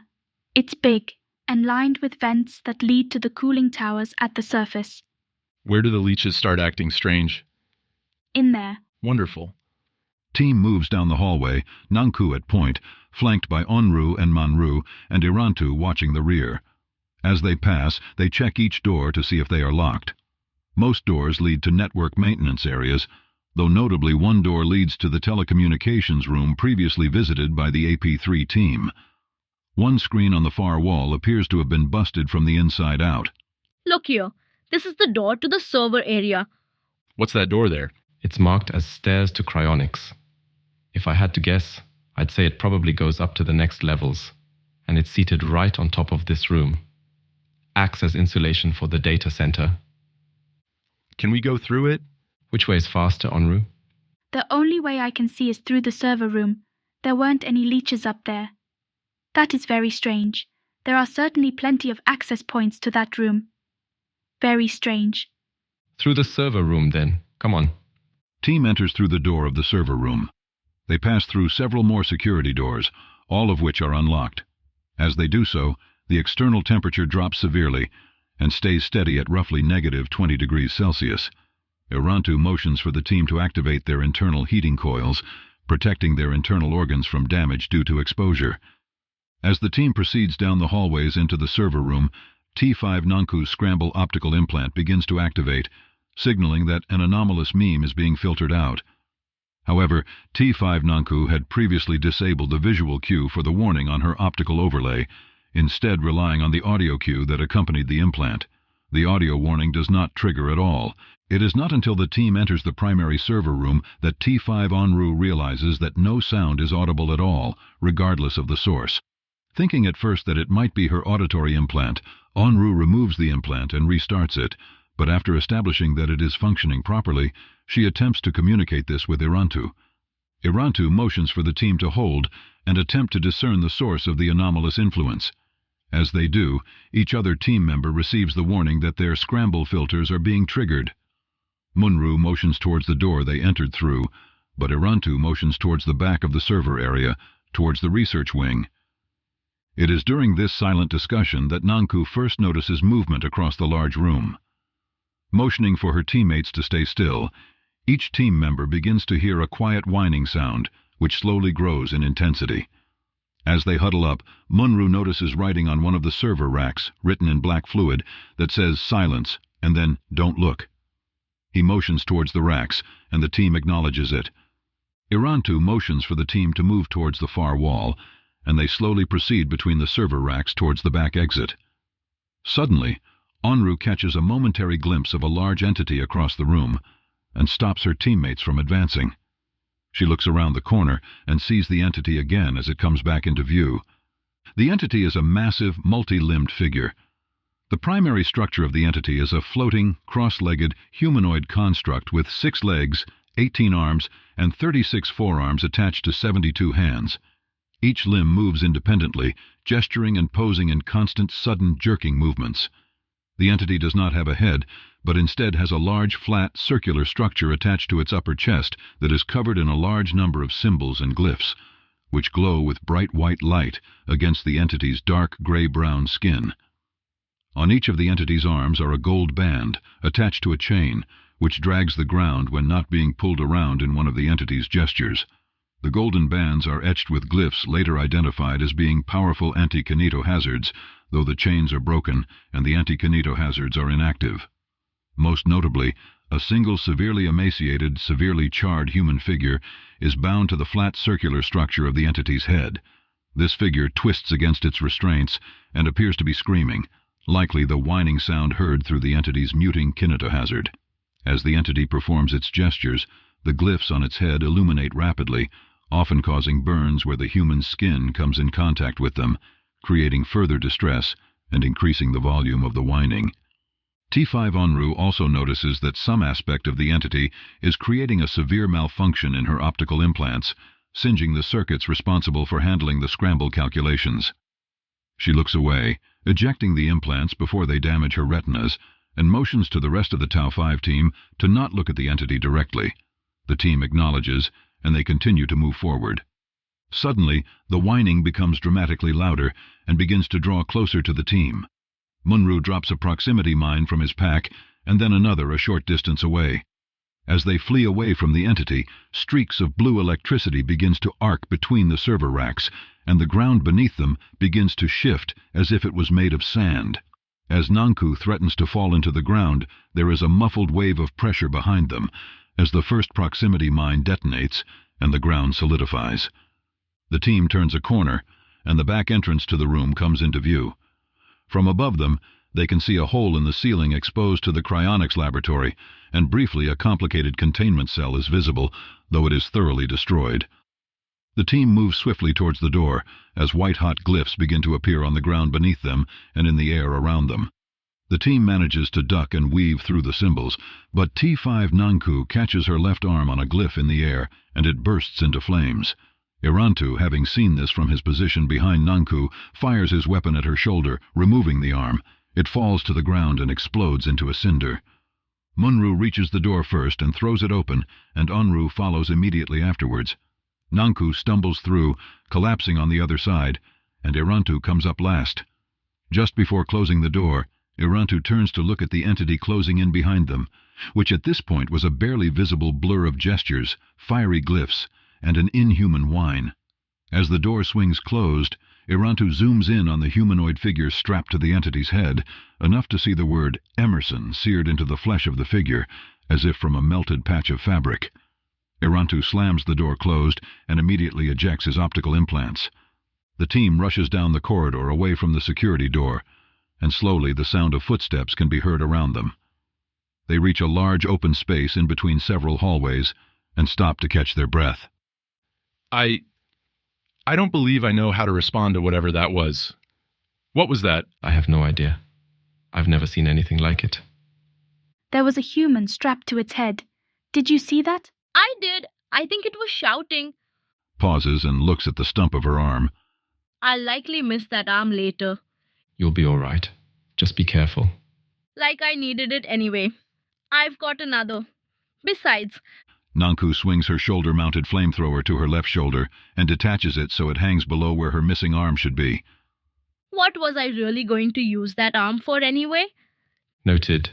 Everybody all right? No worse for wear. I'm fine. I'm all right too. We're here. Look.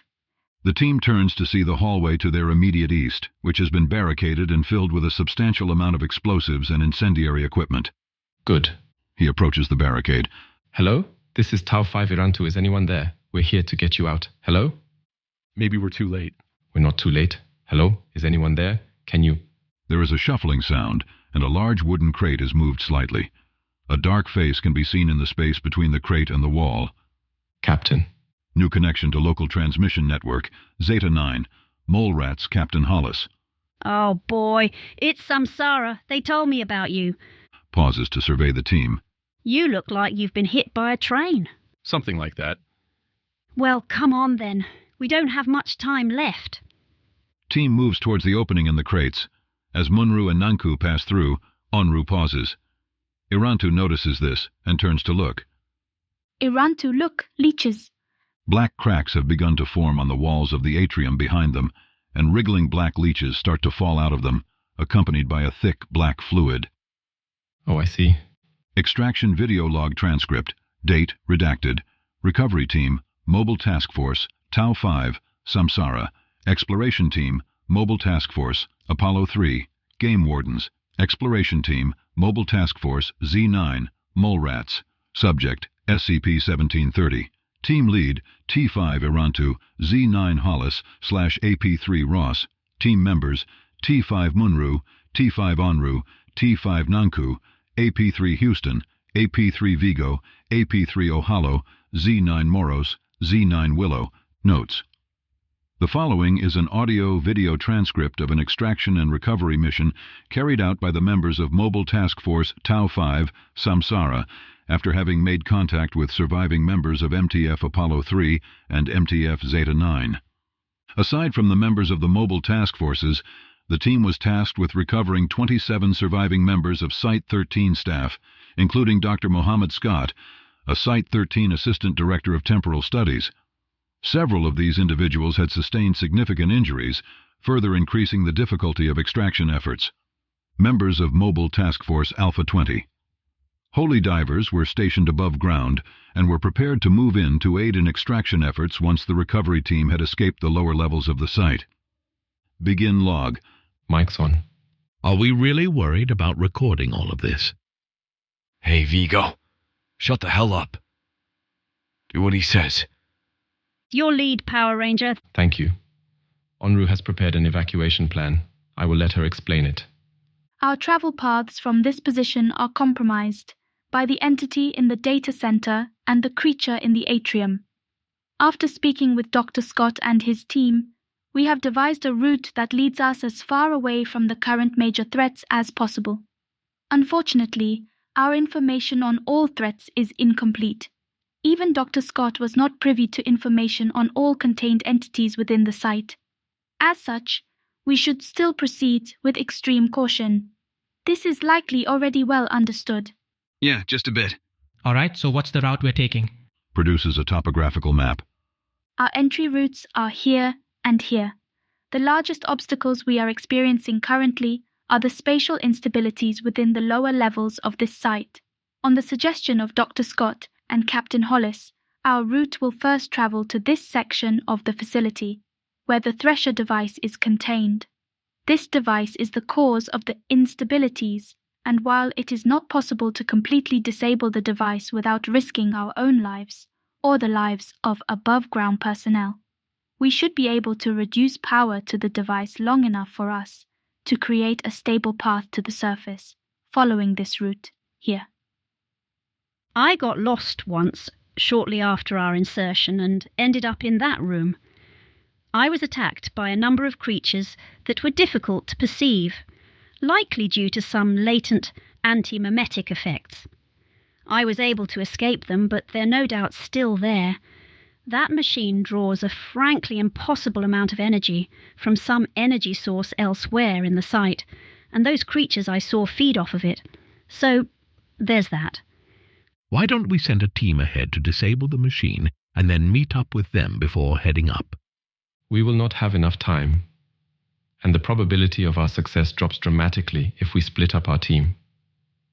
Once the device is powered down, it is likely that we will have less than an hour to make our escape before it trips its failsafes and powers back up again.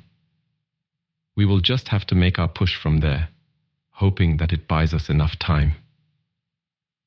All right, cool. Your assignments are as follows. Tau 5 will take point, Apollo 3 will take the right and left flanks, and Zeta 9 will take up the rear. The healthiest survivors will stay near the back, and those with more serious injuries will be near the front near Tau 5. In the event that we are flanked or assaulted, follow typical multi-force defensive assignments, while allowing Tau 5 to intercept the higher threats. Maintain clear lines of communication. Tau 5 and the task force captains have channel priority. Keep chatter to a minimum. You will all have plenty of time to speak once we reach the surface. Our priority now is extracting these people and staying alive. Unless you're in Samsara, in which case I guess you guys are free to do what you want. For the rest of us mortals, it doesn't help us to let the Power Rangers get mulched, since we're likely shit out of luck if they go belly up. Agreed. Does everyone understand our mission? All task force members are in agreement. Acceptable. I will take point. We need to move quickly. Gather your things, prepare the civilians, and we will leave shortly. Teams break to assemble in their formation. Civilian survivors are briefed on the mission plan and positioned in the middle of the block.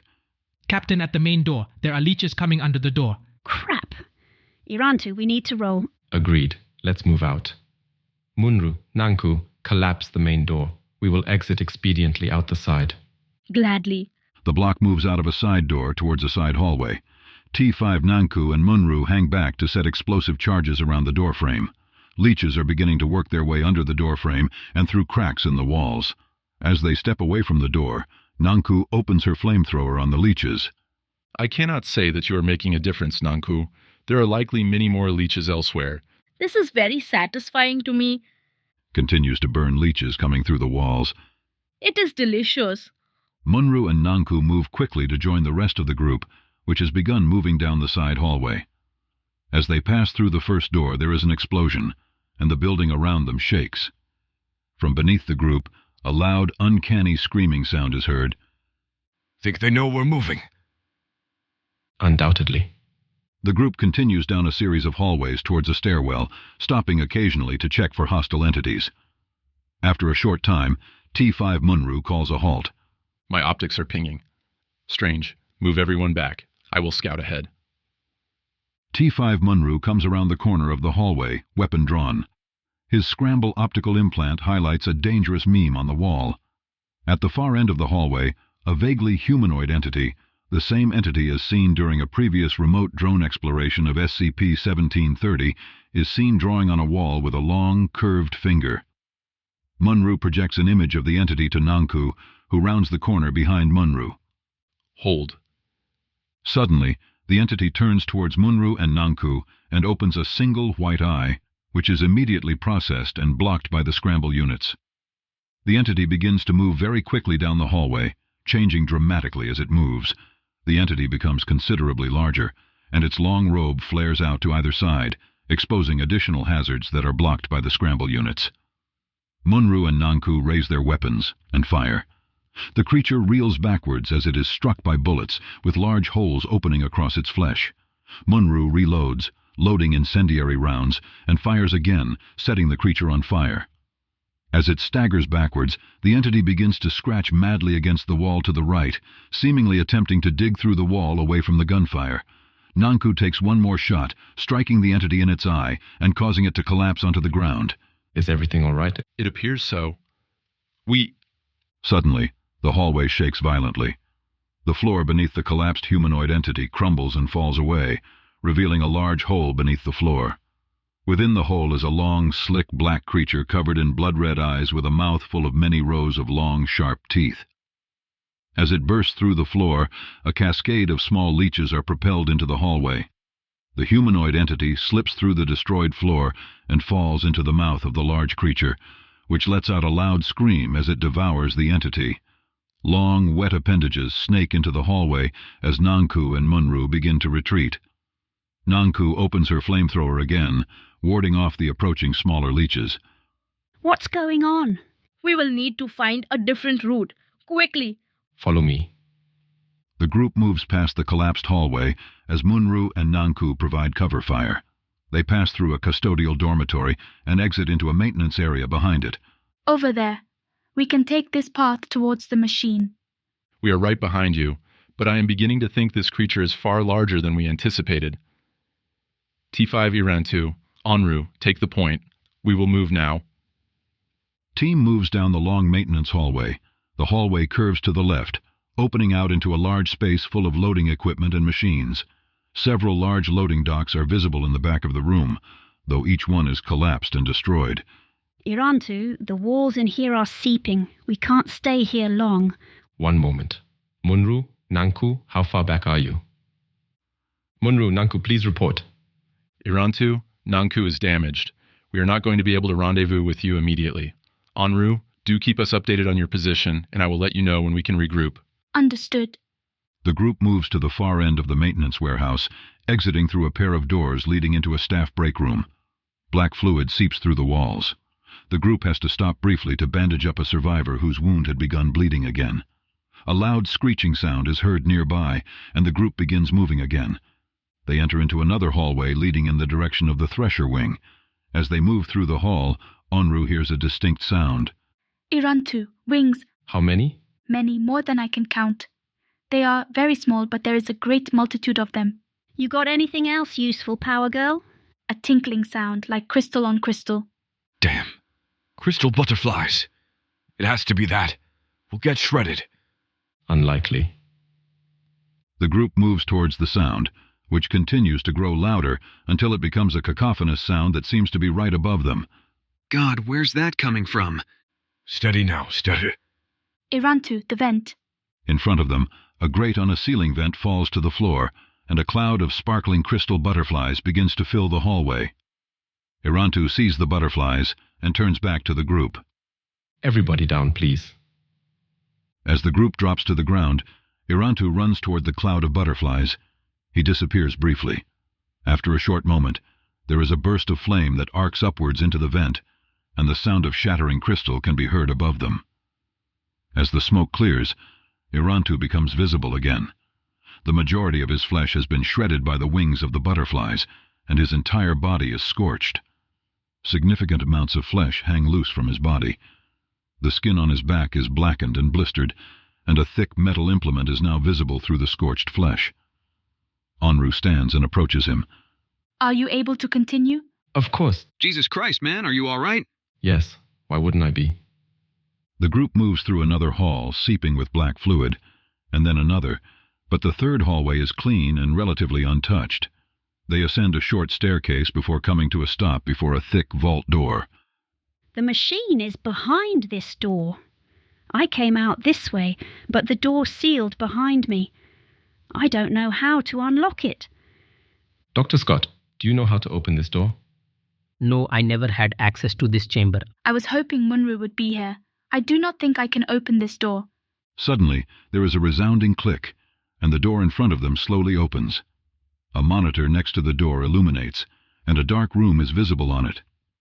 In the back of the room, hidden in shadows, an indistinct humanoid entity waves. A harsh, electronic static sound, vaguely reminiscent of laughter, can be heard through an unseen loudspeaker. You're welcome. Hee. Oh, Tanny. Oh, Tanny. It's so long down here with us. It's so long and sharp, Tanny.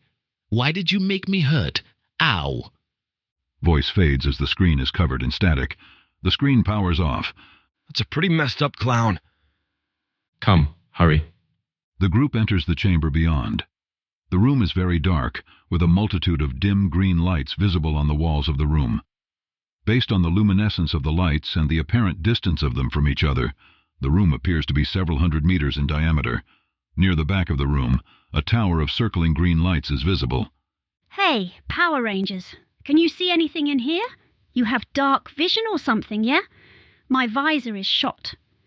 Onru and I were forced to eject our implants after they were damaged by a powerful mimetic entity. My visor works.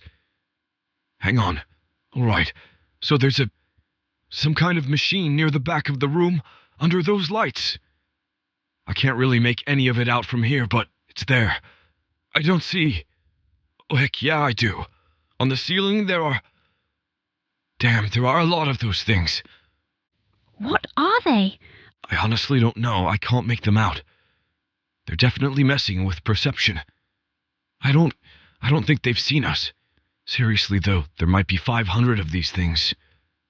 That would be more than Onru and myself can deal with. We need to make a decision. Either attempt to disable the machine without attracting their attention, or find a way to dispatch the creatures. I am, of course, willing to accept ideas. I mean, we could blow them up. Houston has explosives. That's a lot of them to try and get all at once, though. Hang on. They're feeding on the power from this thing, aren't they? Why don't we try and get that machine to draw a lot of power to some unnecessary system first and shock them? Like flexing when a mosquito bites you. Maybe. But it is more likely that... Suddenly, there is a massive disturbance beneath the chamber. To the left of a group, roughly 100 meters away, there is an explosion, and the wall falls away. From within the wall emerges a long, slick, black appendage, covered in red eyes. The eyes open simultaneously. Crap!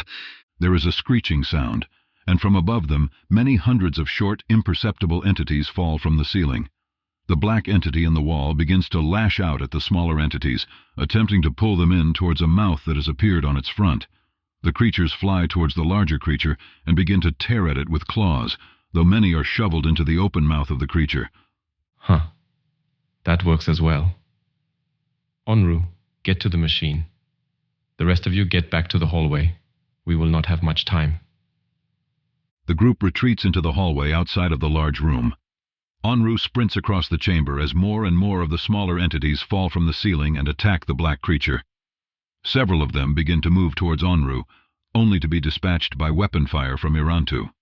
As she reaches the manual control panel of the machine, Onru inputs the information provided to her by members of Dr. Scott's team. Lights around the room illuminate, exposing an enormous, vastly complicated machine that encompasses the entire back wall of the room. More and more of the hostile entities peel off towards Onru, who pauses to open fire on those who come too close. From beneath the room there is another disturbance, and the floor in the middle of the room falls away.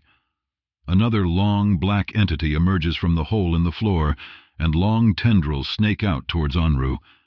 From behind Irantu comes gunfire, and the entire AP3 team has emerged from the door and begun firing at the entity. The creature recoils, black fluid spilling from gunshot wounds. The tendrils whip around towards them, gripping AP3 Vigo and tossing him into the air. He strikes the wall, and his body falls to the ground, where the first black entity grabs it with a tendril and pulls it into the mouth. Suddenly, small black leeches begin to pour from the hole in the floor and move quickly towards Irantu. Houston and Ohalo open fire on the leeches, and Ross moves to pull Irantu away from the hole. As he does, he tosses an incendiary grenade into the hole and pulls Irantu to the ground. There is an explosion, and flame erupts around the black entity, which rears back and flails before collapsing into the hole. From deep below them, the group can hear a very loud screaming sound, and suddenly the entire room is shaking. The other black entity retracts into its hole, collapsing the wall behind it as it does. The remaining creatures from the ceiling are dispatched by the AP3 and Z9 teams. As they do, and as the room begins to shake more violently, several lights affixed to the machine in the back begin to flash and then dim, and the sound of something winding down is heard over the gunfire. God damn it, Vigo. T5. Onru approaches from across the room. The loss of Vigo is disappointing. I'm sorry. We do not have a substantial amount of time to grieve. We must keep moving. Onru, Ross, Houston, Ohalo, and Irantu leave from the chamber.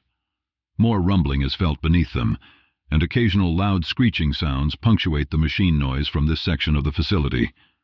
They reach a stairwell, and Houston throws the door open. Whoa! What? What is the matter? There's nothing here. The door just opens up into...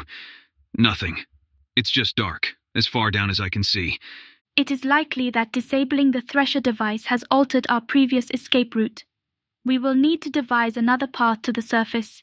Yes, one moment. Munru, where are you? Difficult to say, unfortunately. Have you powered down the machine? We just did. Fine timing, then. We were being pursued by a creature, and then suddenly there was a wall where the creature had been. The local topography appears to have reset itself. Stay in one place. We will come to find you. Our escape begins now. Fantastic. The main group leaves the empty stairwell and turns back down the hallway they came through. Passing by the Thresher access hallway again, they turn and begin to climb another staircase. As they reach the top, Irantu pauses. The hallway in front of them is covered ankle-high in water. As they begin to move slowly through the water, one of the researchers behind them screams, "What is it?"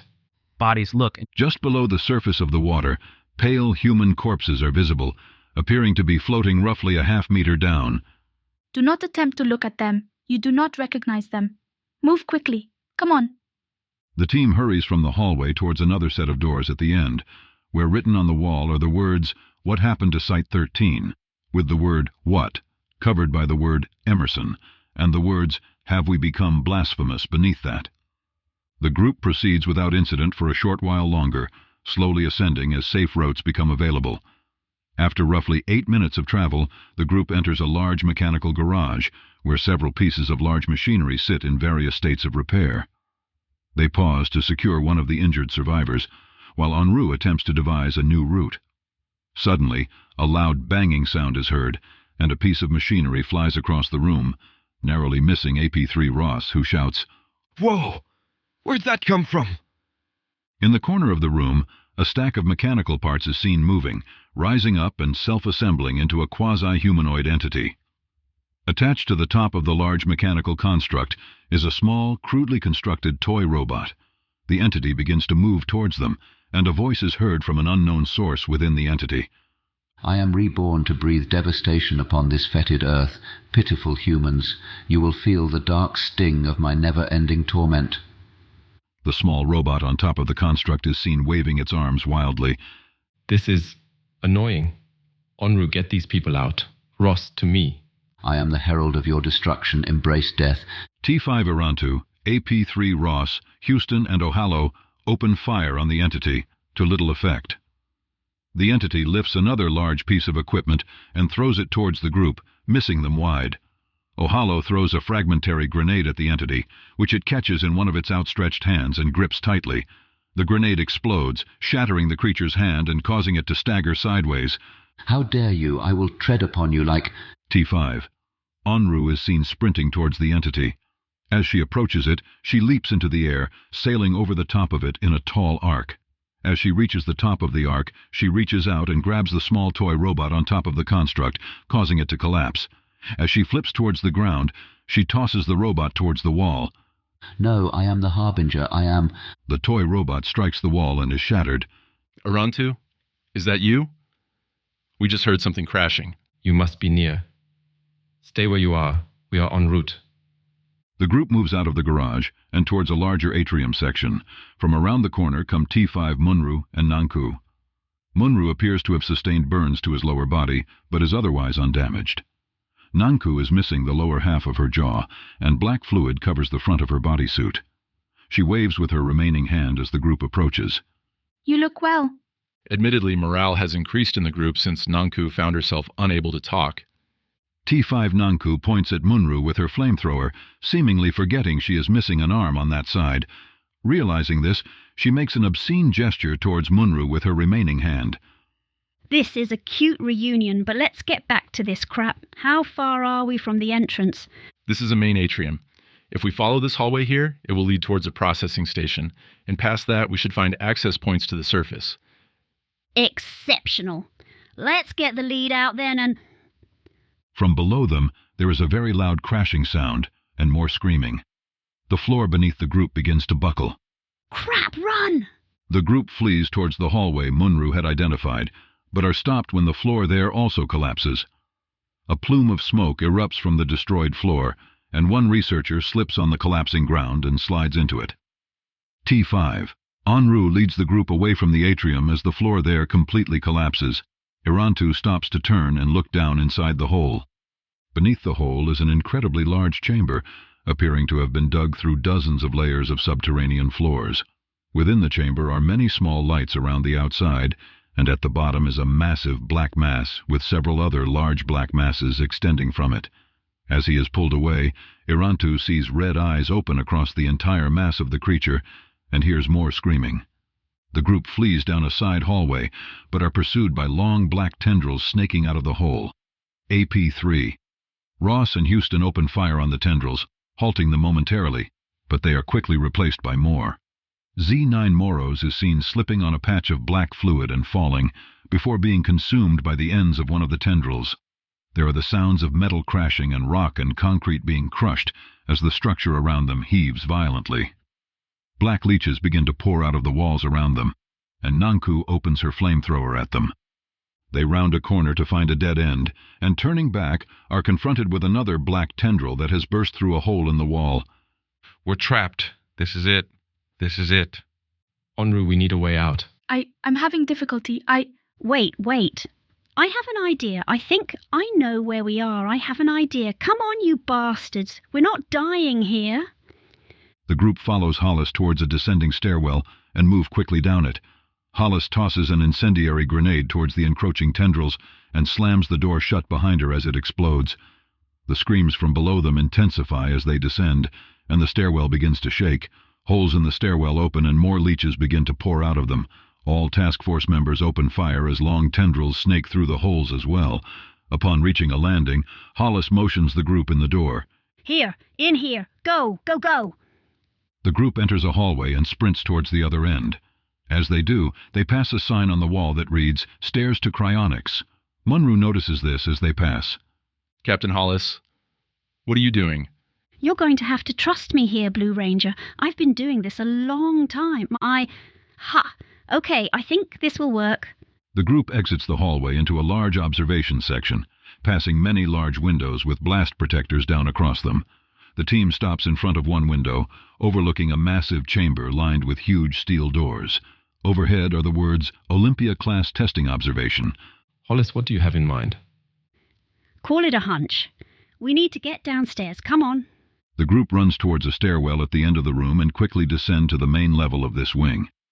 As they exit onto the floor of the Olympia-class containment chamber, the wall behind them begins to buckle, and leeches begin to pour out of it. Pink Ranger, that panel over there. You need to get that door open.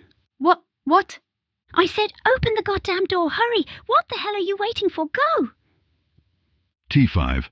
Enru runs towards a control panel near one of the tall steel doors. The wall behind them continues to buckle. Munru, that one. Get that one open too. Yes, absolutely. T5 Munru attempts to access the door controls. Z9 Hollis turns towards the group. Everyone else, listen to me. You civilians need to get to the far end of this room, as far as it goes. Just keep running. There's an access point to the power station above this part of the facility. You need to just keep climbing until you get there. Once you're there, you need to blow a wall. That'll get you out. But you need to hurry. Shit is about to pop off in a pretty major way down here. Ross, you and your boys just fire at anything that comes out of that wall. I'll tell you when we can go. Irantu, you stay with me. This is going to get pretty messy. Understood. All right. Go. Come on. The group flees down the main pathway through the chamber, away from the buckling wall. Behind them, the wall finally gives way, and a gargantuan black, slick entity pours into the chamber. It is at least 200 meters in height, covered in black tendrils and dark red eyes. When it sees the group, it opens a massive mouth full of rows of long yellow teeth. In the center of the mouth, a naked human woman is visibly conjoined in some way to a sort of prehensile tongue with the creature. As it opens its mouth, it lets out a piercing scream and begins to move towards the group. Every available task force member opens fire on the creature, emptying their remaining magazines and throwing every possible incendiary weapon towards it. The creature is deterred slightly, but for every place it is pierced by weapons fire, black fluid, and more black leeches begin to pour from its body. Several long tendrils begin to snake toward the group of task force members. I have it, Captain Hollis. Come on then, girl. Throw the damn thing. T5. Enru steps away from the control panel and runs back towards the group in the middle of the chamber, as a loud groaning is heard behind her. The rest of the team sees the huge metal doors begin to slide open. A thick cloud of ice-cold fog rolls out of the chamber, obscuring the interior from view. What's in there? Munru, you got yours. Hang on. Yeah, I think that will do. Suddenly, the door behind Munru begins to glow bright red, then white, and then the center of it buckles and the door collapses. As Munru hurries away, a colossal, motionless, flaming humanoid entity floats out of the chamber. In its unmoving hands is a huge sword. As it exits the collapsed doorway, enormous flaming wings unfurl from its back. The black creature screams, and its tendrils begin to lash at this creature. As the tendrils come close, long streaks of fire erupt from the sword towards them, rupturing them and sending black fluid and scorched leeches flying across the room. The massive black creature screams, and dozens of other tendrils fly towards the flaming humanoid. As the two engage, there is another sound, like a long whining, and then suddenly the room is silent. From within the cold, foggy room, a towering, vaguely cervine creature steps out into the main chamber. It is composed of a body covered in light green and cream-colored hair, a long, thin neck ending in a hairless, somewhat humanoid face, and vast intertwined white and black antlers that pulse with streaks of blue light. Floating above its head are 9 concentric rings of glowing, rotating crystals and metallic spheres. The creature slowly steps out of the containment cell and turns to look at the team on the ground below. It opens its mouth, and a long, droning sound is heard through the room. Around its body, several large, metallic, cylindrical structures appear, followed by a distinct cracking sound. It begins to step towards the team of task force members, but is struck from behind by 3 black tendrils that wrap around its neck. The creature lets out another drone, and suddenly the sound returns to the chamber as long streaks of fire arc across the space. The cylindrical constructs turn lengthwise and speed across the room towards the black creature, striking it in its central mass. From all around the cervine entity, more and more metallic spheres appear and fly towards both the black creature and the flaming humanoid, which in turn begin to attack each other. Yes! Go get 'em, big guy! Time to freaking go, kids! Let's go! The team begins to sprint after the group of civilians towards the far wall, as jets of fire strike the ground around them. T5 Nanku catches the end of a dismembered black tendril in her shoulder, throwing her off balance. She falls to the ground, firing openly with her weapon, as she is engulfed in fire. AP3. Houston pauses briefly to turn towards her, but is grabbed by Irantu. We do not have time. As they near the group of survivors, all of whom are huddled near an exit door at the end of the chamber, there is a crashing sound, and they turn to see the cervine entity standing up from where it had been thrown across the room. The black creature whips at it as more metallic spheres appear and arc back towards it. There is an eruption of fire as the flaming humanoid is struck by another several tendrils, which try to pull the humanoid towards the mouth of the black entity. The team reaches the survivors and quickly exit through the door. The group begins to quickly ascend the staircase within.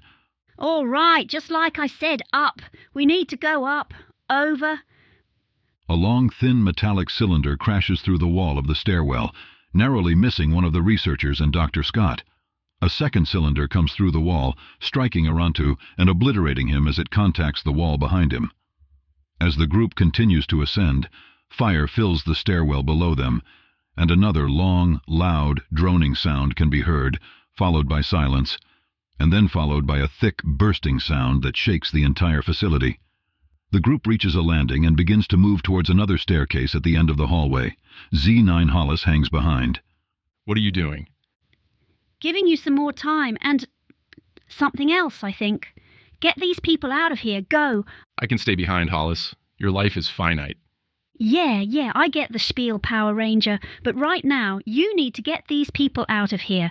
Let me do my thing, all right? I'll catch up with you later. I understand. Good looking out, Hollis. You almost sounded like a person there for a second, Munru. Z9 Hollis runs away from the group. T5 Munru catches up to the rest of the group, who reach another staircase and begin to ascend. For the next 10 minutes, the group continues to ascend through the facility, several times narrowly avoiding debris and falling rubble as the lower levels of the site begin to collapse. The sounds of the entities below continue to be heard, and several times the creatures become visible through large gaps in the walls or floors. At one point, AP3 Ross catches sight of the unmoving, flaming humanoid, nearly completely covered in metal, as long streaks of fire burst through open seams in its encasement. Shortly afterwards, there is a 2-minute break in all video footage, followed by a shot of the head of the Servine creature smashing through a wall in front of the group. As they turn to run away from it, the head turns towards them, and 2 researchers are instantly transmuted into hexagonal columns of an unknown yellow-green material. After a short time longer, AP3 Ross picks up a signal from Site Command. Team Lead, this is Site Command. Do you read us? Holy crap, yes, I do. Do you hear me? We do. You have appeared on our geolocating systems, Ross. You're not far from the exit. Where is Captain Hollis and Irantu? Irantu is dead, Hollis. She ran off a while back. We haven't seen her since then. Understood. What about the rest? We've suffered some casualties, some crap. We lost a few of the civilians and Vigo and a few others. It's really bad in here right now. Command, we're going to need all the help we can get. Munru, where's Onru? She was behind us? Where is she? Don't worry about that now. We're marking an extraction point on your visor. The extraction team is waiting for you there. We're going to get you all out. The group hurries towards the extraction point as the site continues to collapse around them. Above ground, aerial surveillance captures footage of large sections of the site sliding into the ground, and smoke beginning to billow from the power station and nearby mechanical facilities. Jets of flame become visible as the earth beneath SCP-1730 begins to give way. Mobile Task Force Alpha 20. Holy Divers enters the site near the crumbling power station.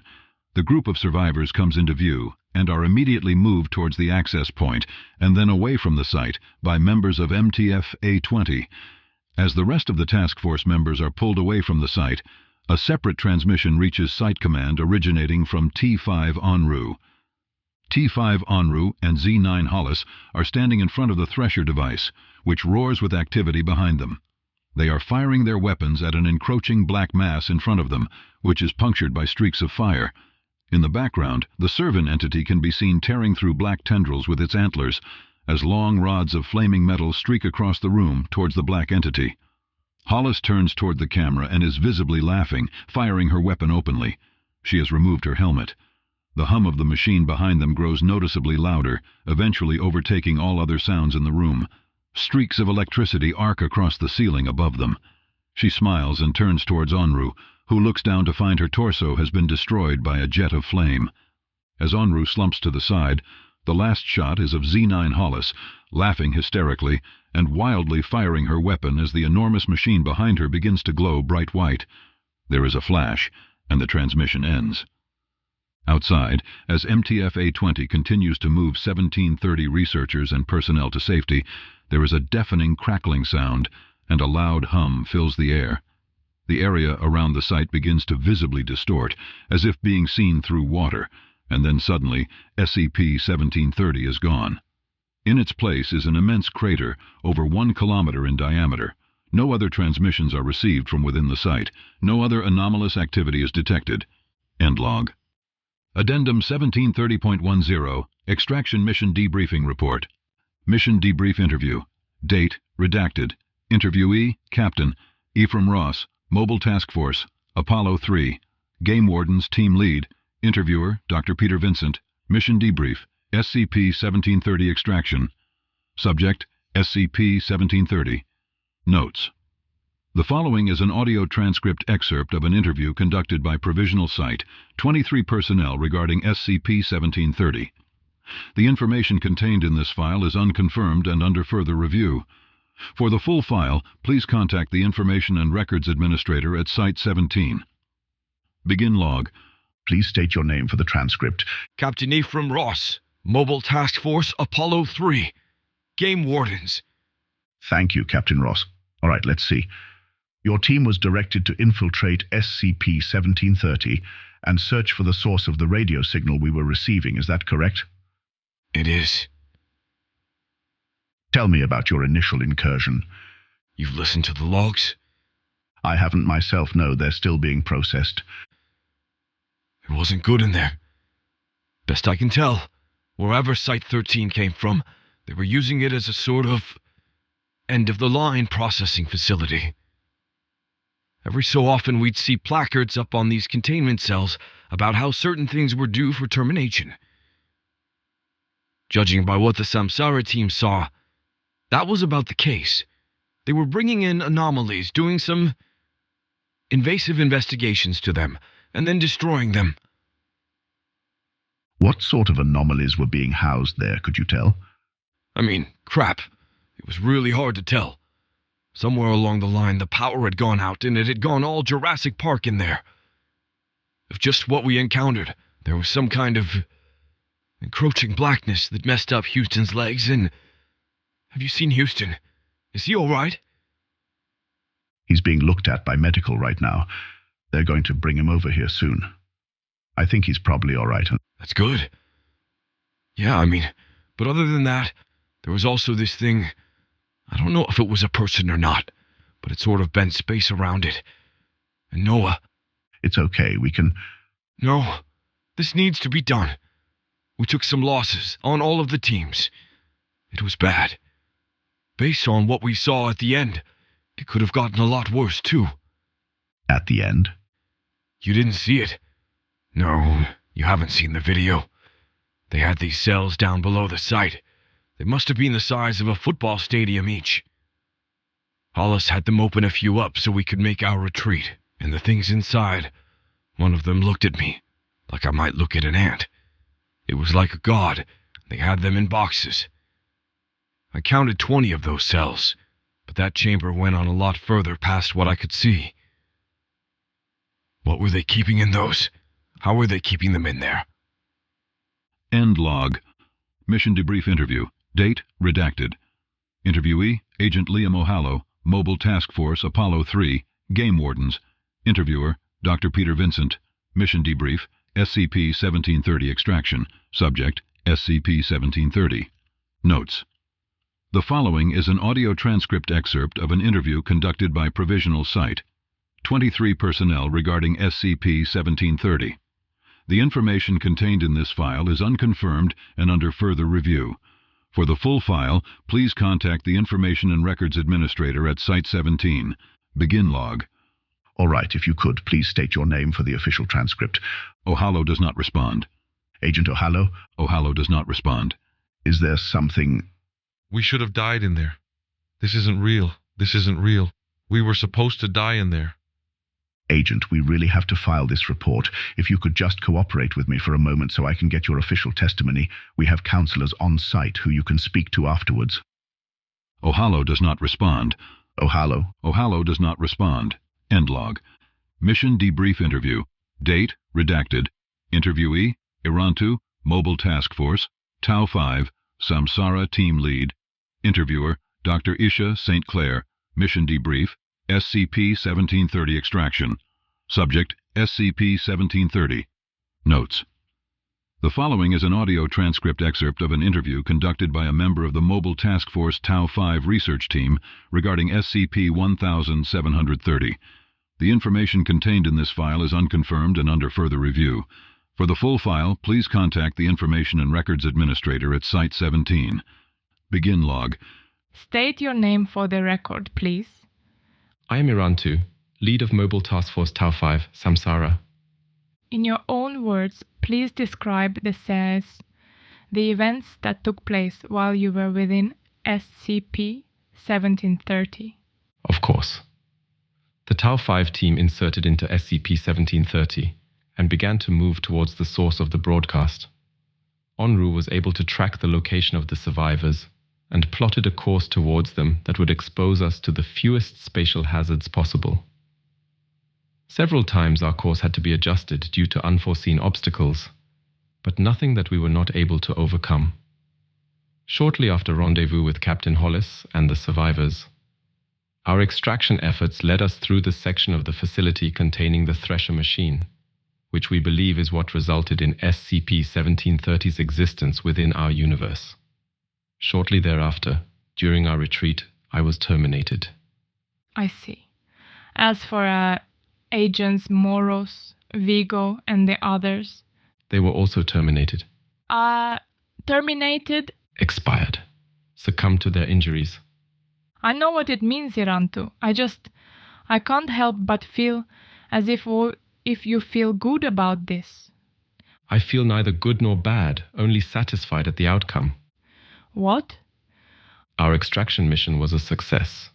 With minimal loss of life, our team was able to infiltrate an extremely hazardous and volatile spatial anomaly and extract several high-value persons of interest.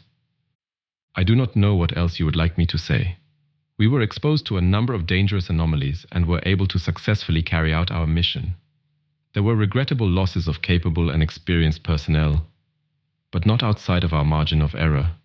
On the contrary, our team performed better than our preliminary models predicted. I see. Thank you, Irantu. I will be sure to include your remarks in the report. You are welcome.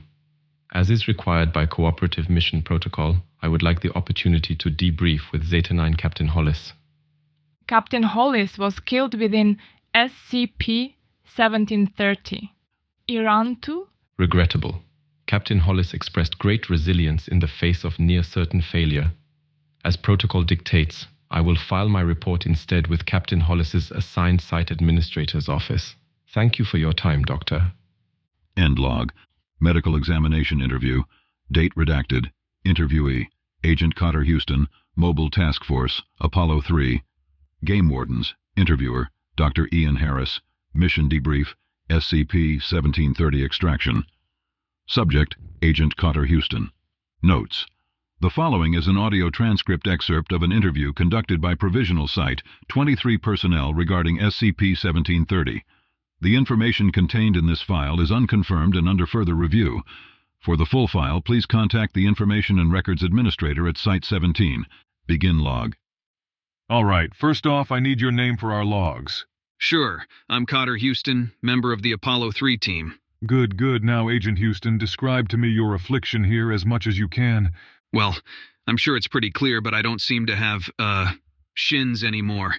There's a line where the thing that covered them up came up to, and you can sort of see the inside of the leg there, like it's been replaced with a flat piece of glass or something. But I can still, I can still walk. It doesn't really feel like I'm missing anything down there, it just looks like it.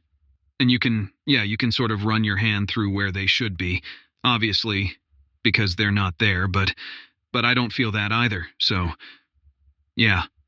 I see. What can you tell me about this material you said you stepped in? Fell in, actually. Or rather, I tripped, and it sort of just kept coming. It was hell. We opened a door and it looked like there wasn't anything on the other side of it. Then it started to rise through the door and up the stairwell. You ever played video games? It was like some sort of graphical glitch. It wasn't rising fast or anything, just steady.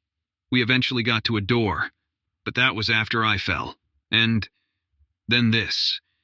Can you tell me anything about the initial sensation? Initial sensation? Did it hurt? Oh, no, I mean, I didn't realize what was happening at first. Everybody else was panicking, and then I looked down and saw they were gone, and I started panicking, but, I mean, obviously I was all right. It never hurt. No, it just feels normal. Well, not normal. It's obviously weird. My legs are missing, and I think I might be in shock, but every now and then I can sort of feel something sort of brush past them.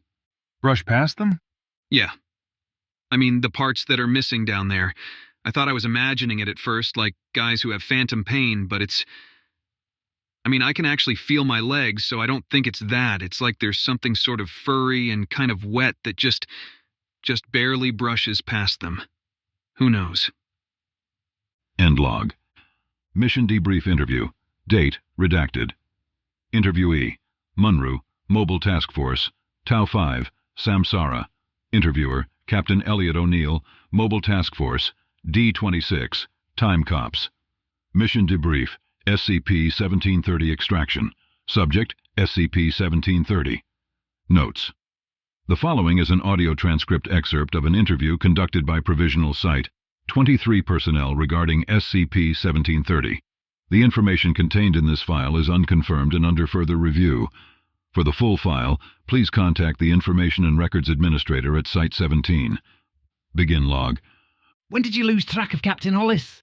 In the chaos of our retreat, Captain Hollis was separated from us. I do not know when. Munru, your camera was undamaged. We know you spoke to her before she left. Damn, I am not very good at that. Why didn't you keep her from leaving your group? I only knew Captain Hollis for a handful of hours, but in that time, she proved to be an experienced and capable agent.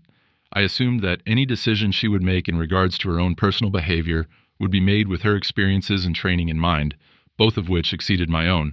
Additionally, she outranked me. Your mission parameters forbade you from allowing other team members from putting themselves in harm's way and required that you do everything you could to mitigate loss of life. How do you reconcile your actions with those requirements? Technically speaking, nothing I did allowed Captain Hollis to put herself in any danger.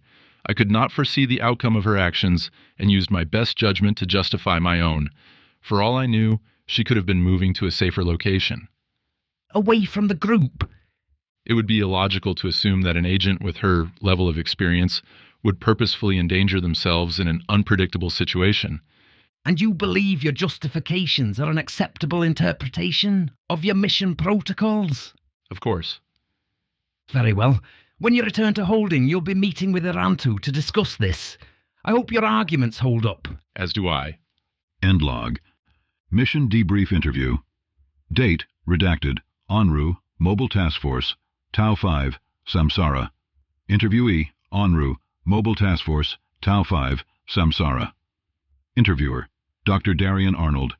Mission debrief: SCP-1730 extraction. Subject: SCP-1730. Notes. The following is an audio transcript excerpt of an interview conducted by a member of the Mobile Task Force Tau 5 research team regarding SCP-1730. The information contained in this file is unconfirmed and under further review. For the full file, please contact the Information and Records Administrator at Site-17. Begin log. Why did you pursue Captain Hollis? I believed I understood Captain Hollis's intentions before she left the group, based on her discussions with the team leads before we began our extraction. I feared that she might have not been capable of returning along our previous course without my assistance. Your recording equipment went dark for a long period before becoming active again in the Thresher area. What happened during that time? Onru sits in silence. Onru, I am going to need an answer. I disabled the equipment. There was a room we passed through that was different than it had been before. It was the server room, above the Olympia containment cells. I do not know how our path ended there. I had not intended it to. It was a mistake. When we entered, it was on the room it had been, but... What do you mean? I'm sorry, it is difficult to describe. When we entered the door, I could see the servers around me, but superimposed over them was... We were standing on a precipice, overlooking an area the size of which I cannot estimate. Below us were humans, screaming, their arms ending at their wrists, crying to the silent sky for restitution, and then the sky burned. It was like a star had fallen, and I had to look away. Hollis could not. When I turned back, I could see scorched corpses on the ground, billions of them, but billions of other living beings who came rushing towards the fallen star with their arms outstretched, and hanging in that star like a twisted marionette was. At Site-13 they called it Maladramajuan. In this place they called it another name, a hateful name. Why did you disable your recording equipment? When I first encountered this entity, it created anomalous memetic and cognitive hazards powerful enough to burn the scramble units out of my eyes. I do not know what it would have done to anyone who was not otherwise protected. What did it do to you? It showed us things, visions, coils of fire, and a sky made light with a storm of souls, a hole at the center of the universe that screamed at me, a god of nightmares, something long and lean, slowly walking between endless rows of crucifixions. And then it showed something to Hollis that I did not see. When it did, the runes across its head began to burn and pulse, and the man who is strapped there began to blister and fester. When it was done, I saw an ocean behind it and a blue sky, our sky. It turned towards the ocean and sank into it. When it was gone, the visions faded and the room was empty. I see. After that? Hollis ran. I followed her. She said nothing until we reached the machine. She told me that she had been there, alone, for some time. She said she knew how to turn it on. She said that she did not know where she would go, but that she needed to take the things she saw and bury them in the darkness. Before she could start the machine, the creatures from the containment cells came into that chamber, and I was terminated. Did Captain Hollis say anything to you before you died? No, she only laughed and wept. End log. Mission debrief interview. Date redacted. Interviewee, Dr. Mohammed Scott, Site 13 Assistant Director of Temporal Studies. Interviewer, Director Willem Vesterland.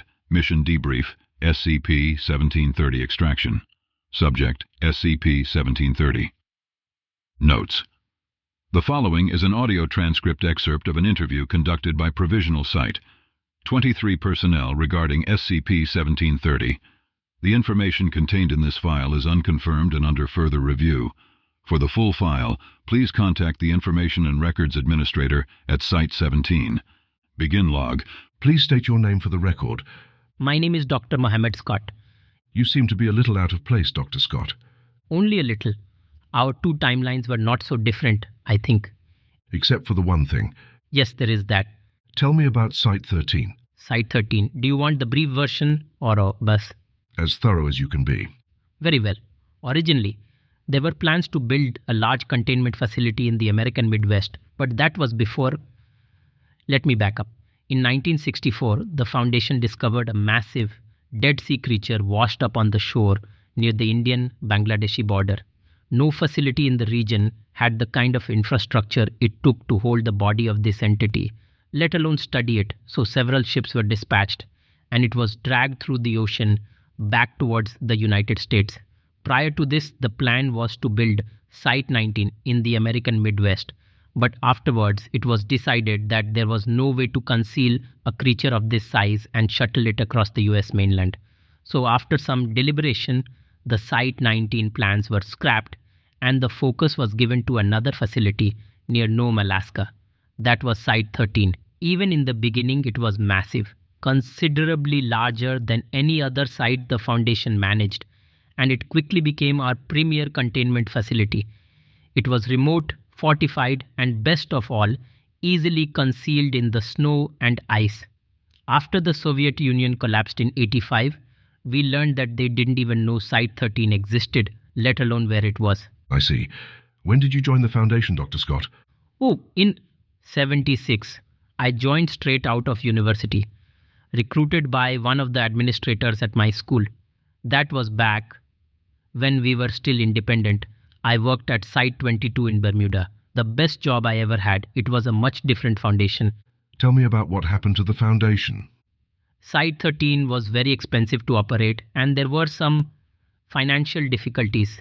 In 1994, a Marxist extremist from the Ukraine detonated a bomb in the basement of the Manchester Financial Tower in Chicago.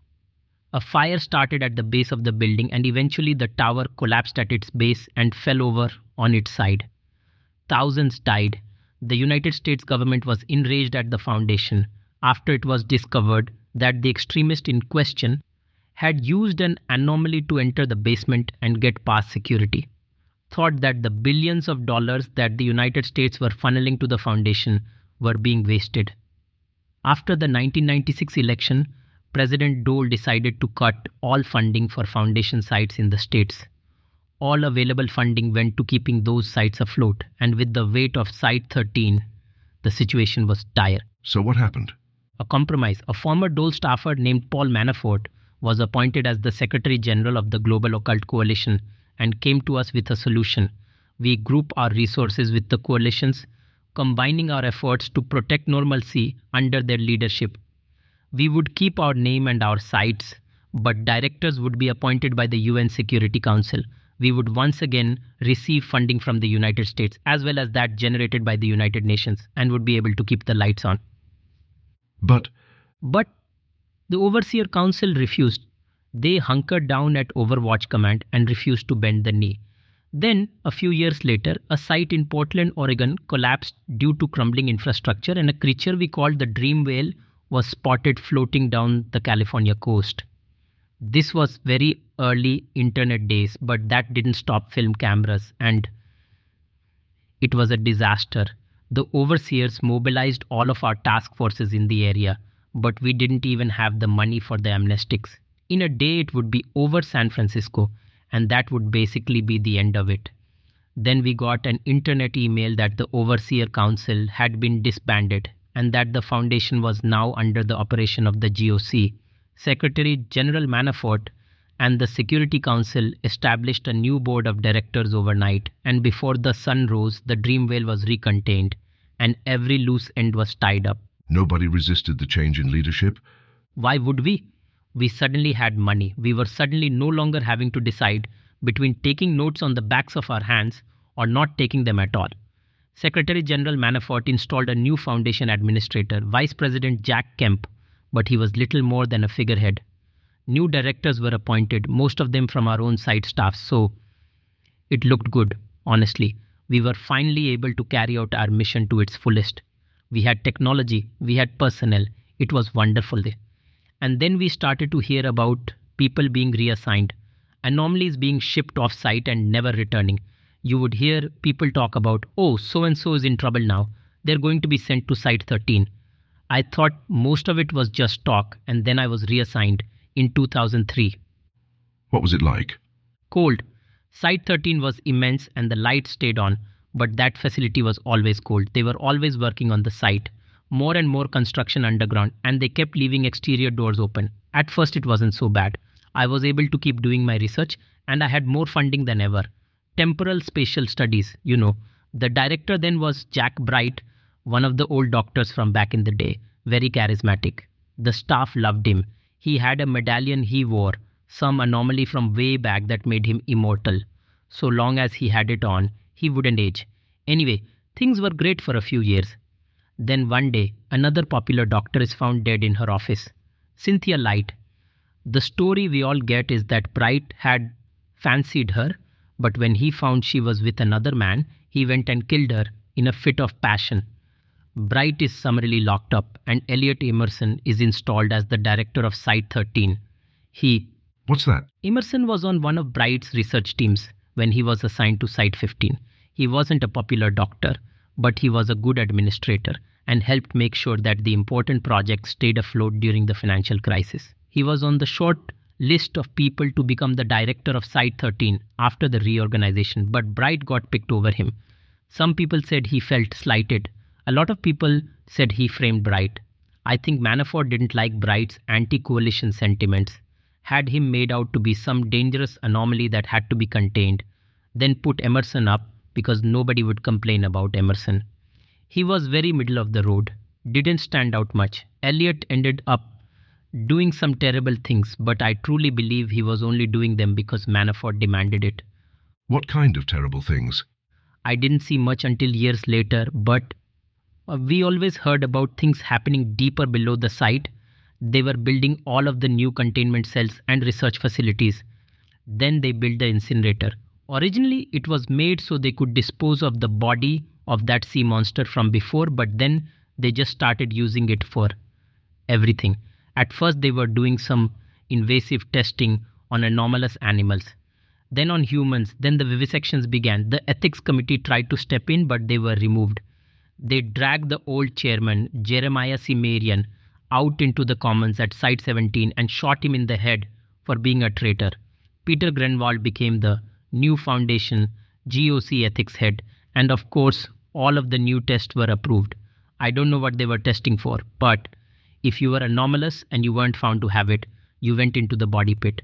We kept hearing, it's for the greater good, it's for the protection of mankind. What were we supposed to do? Speak out and end up like Cimmerian? Maybe for a braver man. But I knew the work I was doing was good, so I kept my head down and carried on. Then, well, it sounds silly now. In 2010, we contained God, not just any God either, the Abrahamic God, the actual thunder and lightning, YHWH, fire and brimstone God. I don't know how they managed it. Some technology developed by the coalition, I'm sure. And that was just the first. They filled Site 13 to the brim with everything they could get their hands on. Well, that is a lot. I guess the only other question I have immediately is, what happened to Site 13? Vera Hadley, doctor of internal medicine from some site in Italy. For a few years, she was the site's chief biologist. The Security Council made her the assistant director of anomalous biology. At the same time, I was promoted to the same position for temporal studies. She and Elliot had been together, and she pretty adamantly opposed everything he was making us do. Elliot kept his tail between his legs, but Manafort wouldn't have it. He had her stripped of her position after just 3 months and demoted to junior researcher after that. One night, after staging some kind of demonstration, some guards showed up and, well... Statement redacted. Myself and a few other doctors took her to the medical center and she recovered. But she never really recovered. Something inside her had died or been replaced with something else. She did something, hatched some scheme. She sent me an email about it the night before she did it, but I didn't pay any attention.